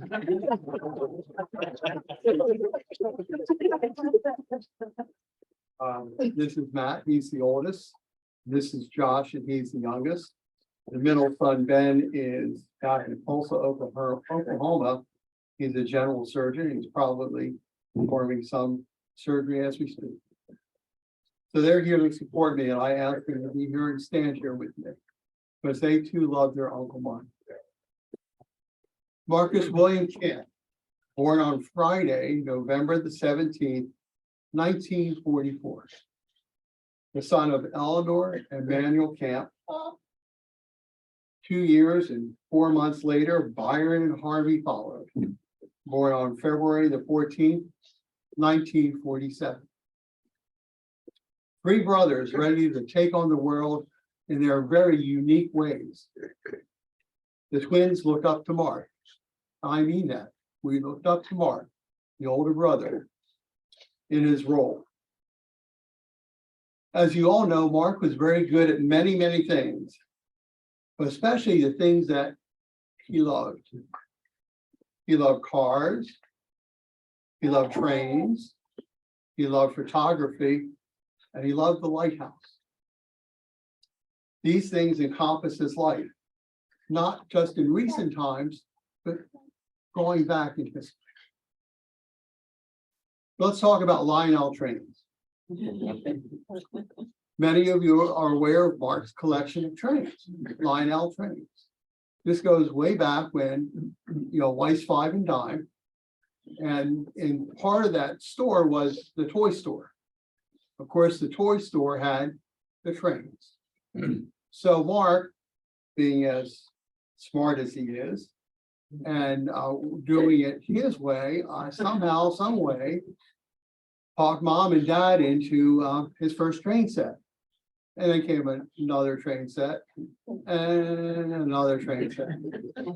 So we lived in the big house on Berkeley Road, and a very large basement. Mark had his platform for the trains downstairs. And Harvey and I would go down and we would watch the trains and watch Mark be the engineer and lead the things. And according to Mark, he told me this story. He said he wanted sole possession of those trains. It wouldn't be for Mark and Harvey and Byron, it would be for Mark. So according to Mark, he said he paid Harvey and he paid me each $1 to have sole possession of it. Again, yes, he did it his way. Mark and his love of all types of music. Somehow, some way, Mark in his unique way, I guess, talked our parents into going to a concert at Convention Hall in Atlantic City. And the concert was, no, not the Beatles. The concert was the New York Philharmonic, led by Leonard Bernstein. So I think if I get it right, according to Mark, the program was Tchaikovsky. And the one piece that Mark was just totally taken by was the 1812 overture. So what does Mark do? He gets the record of the 1812 overture. Mark has his record player in his bedroom in the big house on Berkeley Road. He turns up the music as loud as he can in the house. And then what does he do? The 1812 overture, he starts conducting. This is Mark's real baton from that time in high school as he personally conducted the New York Philharmonic.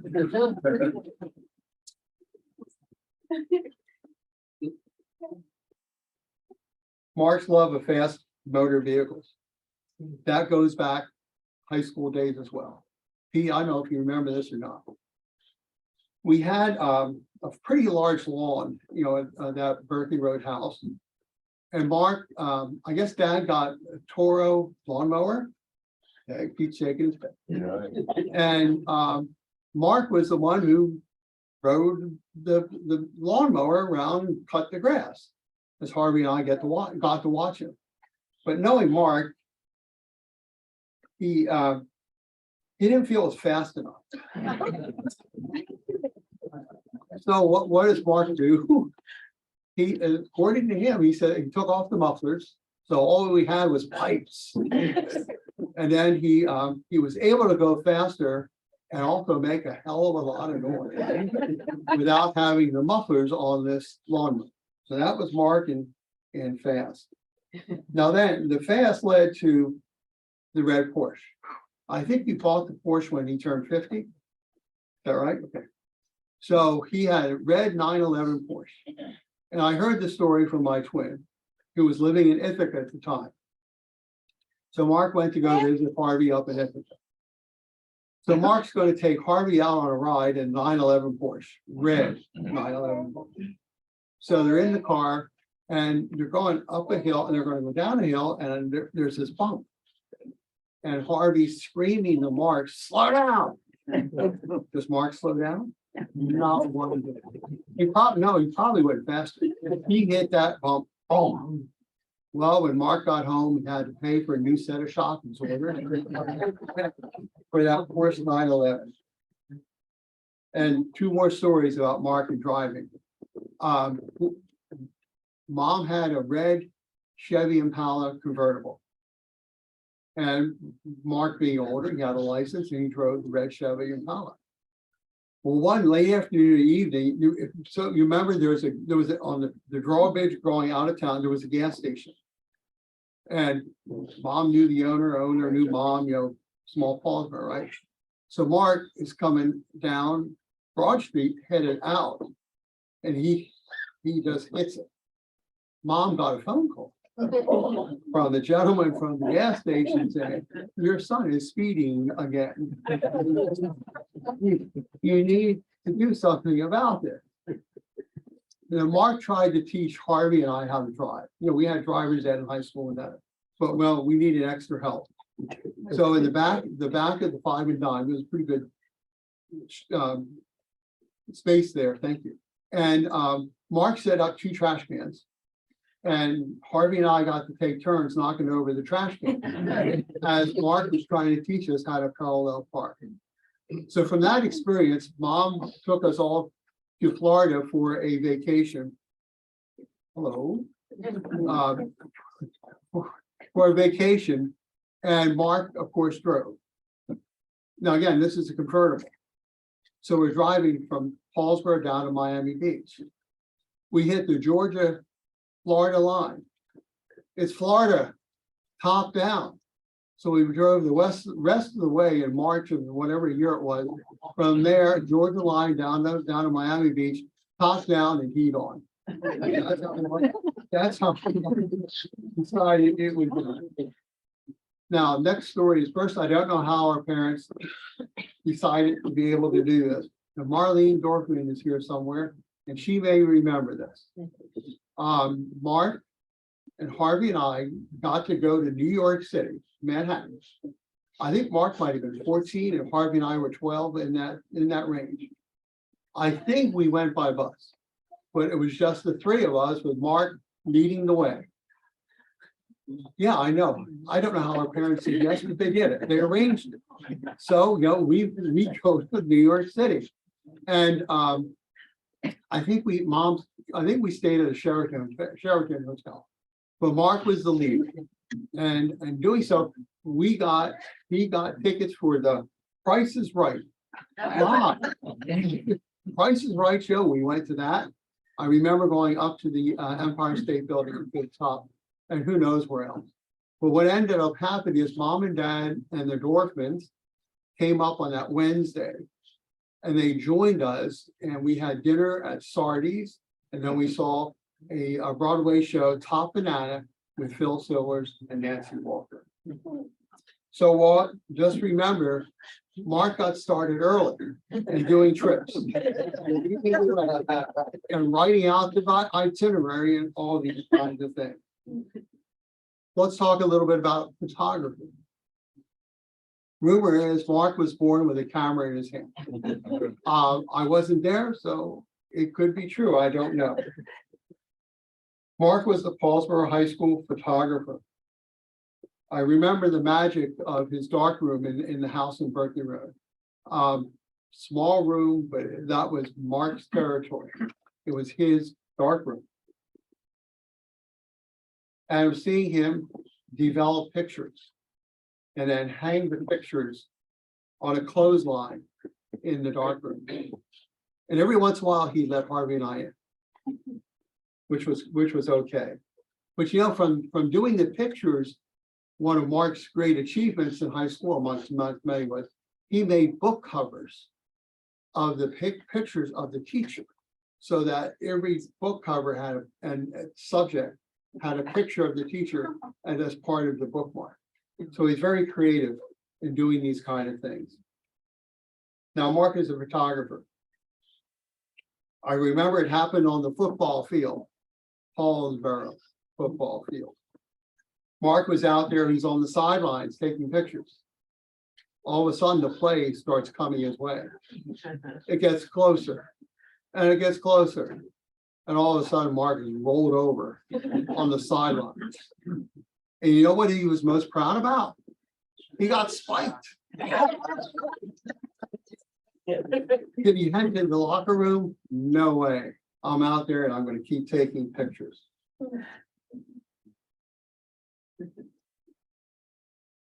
The story of recent times. I have to tell you about last week.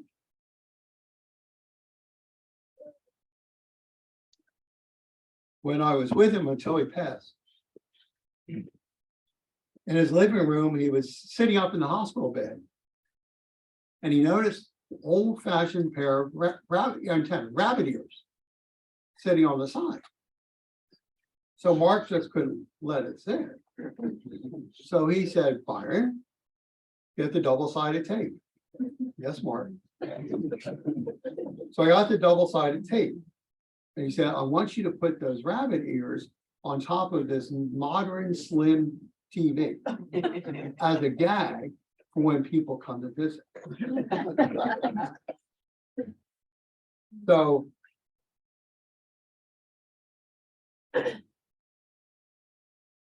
I mean, that's how Mark was. Thinking, doing it his way, helping others in so many ways. I want to close by saying my brother Mark will be missed and he'll never be forgotten. His imprint touches Paulsboro like a tight-fitting glove. I'm grateful he had all of you, especially his close friends, Walt, Pete, and John. I have spoken with each of you and have heard each of you express your love for my brother Mark. I have seen his companion Lillian, his partner of 20 years, take care of him and be with him and love him. I am deeply, deeply grateful for each of you, and may his memory be a blessing for all of us. Thank you.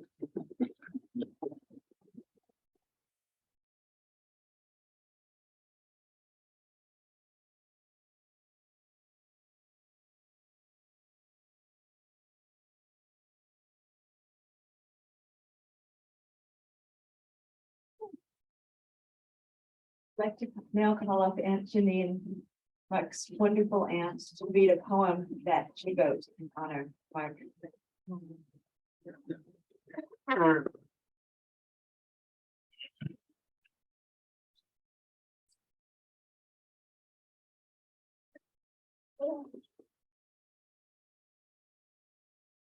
November 11th, 17th, pardon me, is an important date for me. When you were born into our family, we watched you start public school. And we all thought that was pretty cool. We watched you grow and become a man. And do all the wonderful things.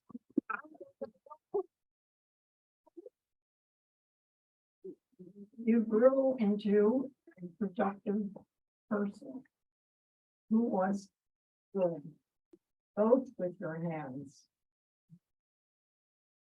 and an adult who made very few demands. I heard differently though today. We will remember your contributions to society.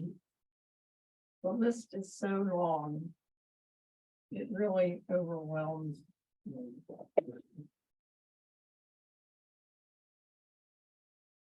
Your calendar was filled from January to December. You worked for Paulsboro and at the synagogue. You were quite a dedicated member. When I would ask you to do me a favor, you would might say, hardly ever did you waver, but you might have said, I can't today, but I will tomorrow.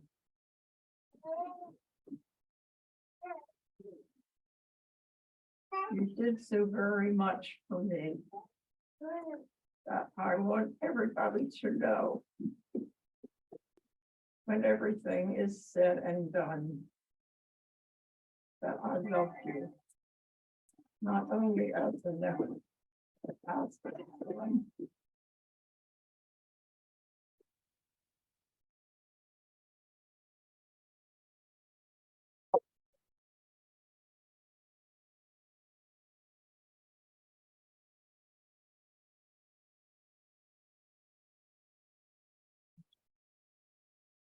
There are so many memories in this room and so much to share. And according to Mark's wishes, here's the plan for the rest of the day. After we conclude here, we are going to process to the cemetery. It's about a 45-minute drive out there. And then after we're at the cemetery, the mourners will come back and we will gather together at the Sons of Italy. Thank you. Sons of Italy. If you can't be at the cemetery, feel free to join us at the Sons of Italy. Mark wanted a big community gathering, a celebration, and at that point, we'll all have the opportunity to share words if you didn't get to share today with everybody. According to Mark's wishes as well, there's going to be a lot of food there, so please bring your appetites and join us. 4 o'clock, Byron says, come join us at 4 o'clock at the Sons of Italy.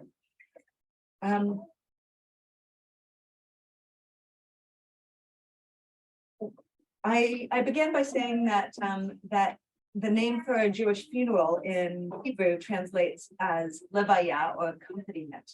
And today is really about accompanying Mark to his final destination. And after we conclude here, we will accompany Mark's physical body to the cemetery. But our last prayer here is accompanying Mark's soul.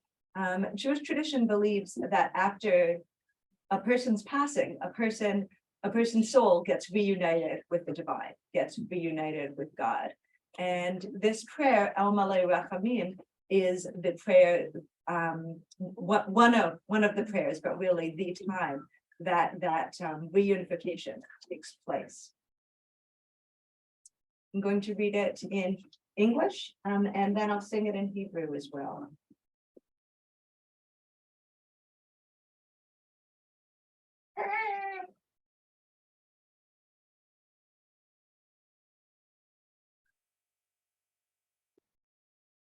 God, full of compassion, who dwells on high, grant proper repose on the sheltering wings of your presence, in the lofty levels of the holy and pure, who shine as the brightness of the firmament, and to the soul of Marcus Kamp, who has gone to his world, and for his memory we pray. May his repose be in paradise. May the Master of Compassion bring him under the cover of God's wings and bind his soul in the bond of life. May the Lord be his heritage, and may he repose on his resting place in peace. And let us respond. Amen. El Malei Rachamim Shochen Bamromim Hametzei Menuka Nechona Takat Kanpei Ashkina B'Machalot Kiroshim Mudorim Kizot Nishma Michael ben Moshe ben Sheba Yavor Shanaktu Mitpalalim B'Yad Zikunot Nishmato B'Ganei Dintihem Menukato Lechem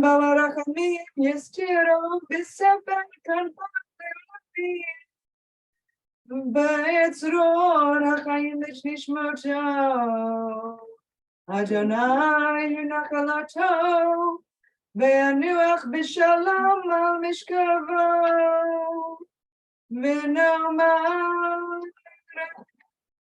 Amen. Amen. I'd like to invite everyone to rise in body and in spirit.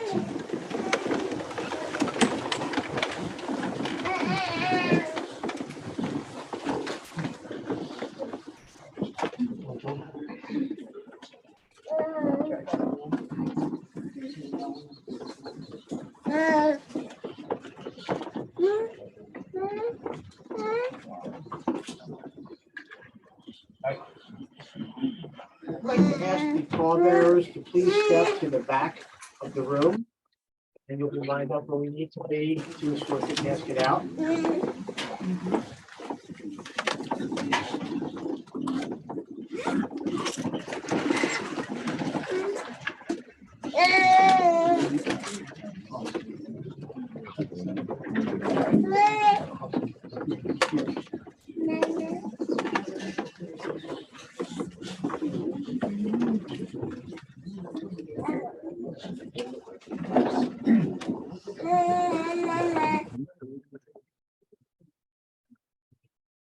Ladies and gentlemen, it's customary to follow the casket and the family out of the chapel together.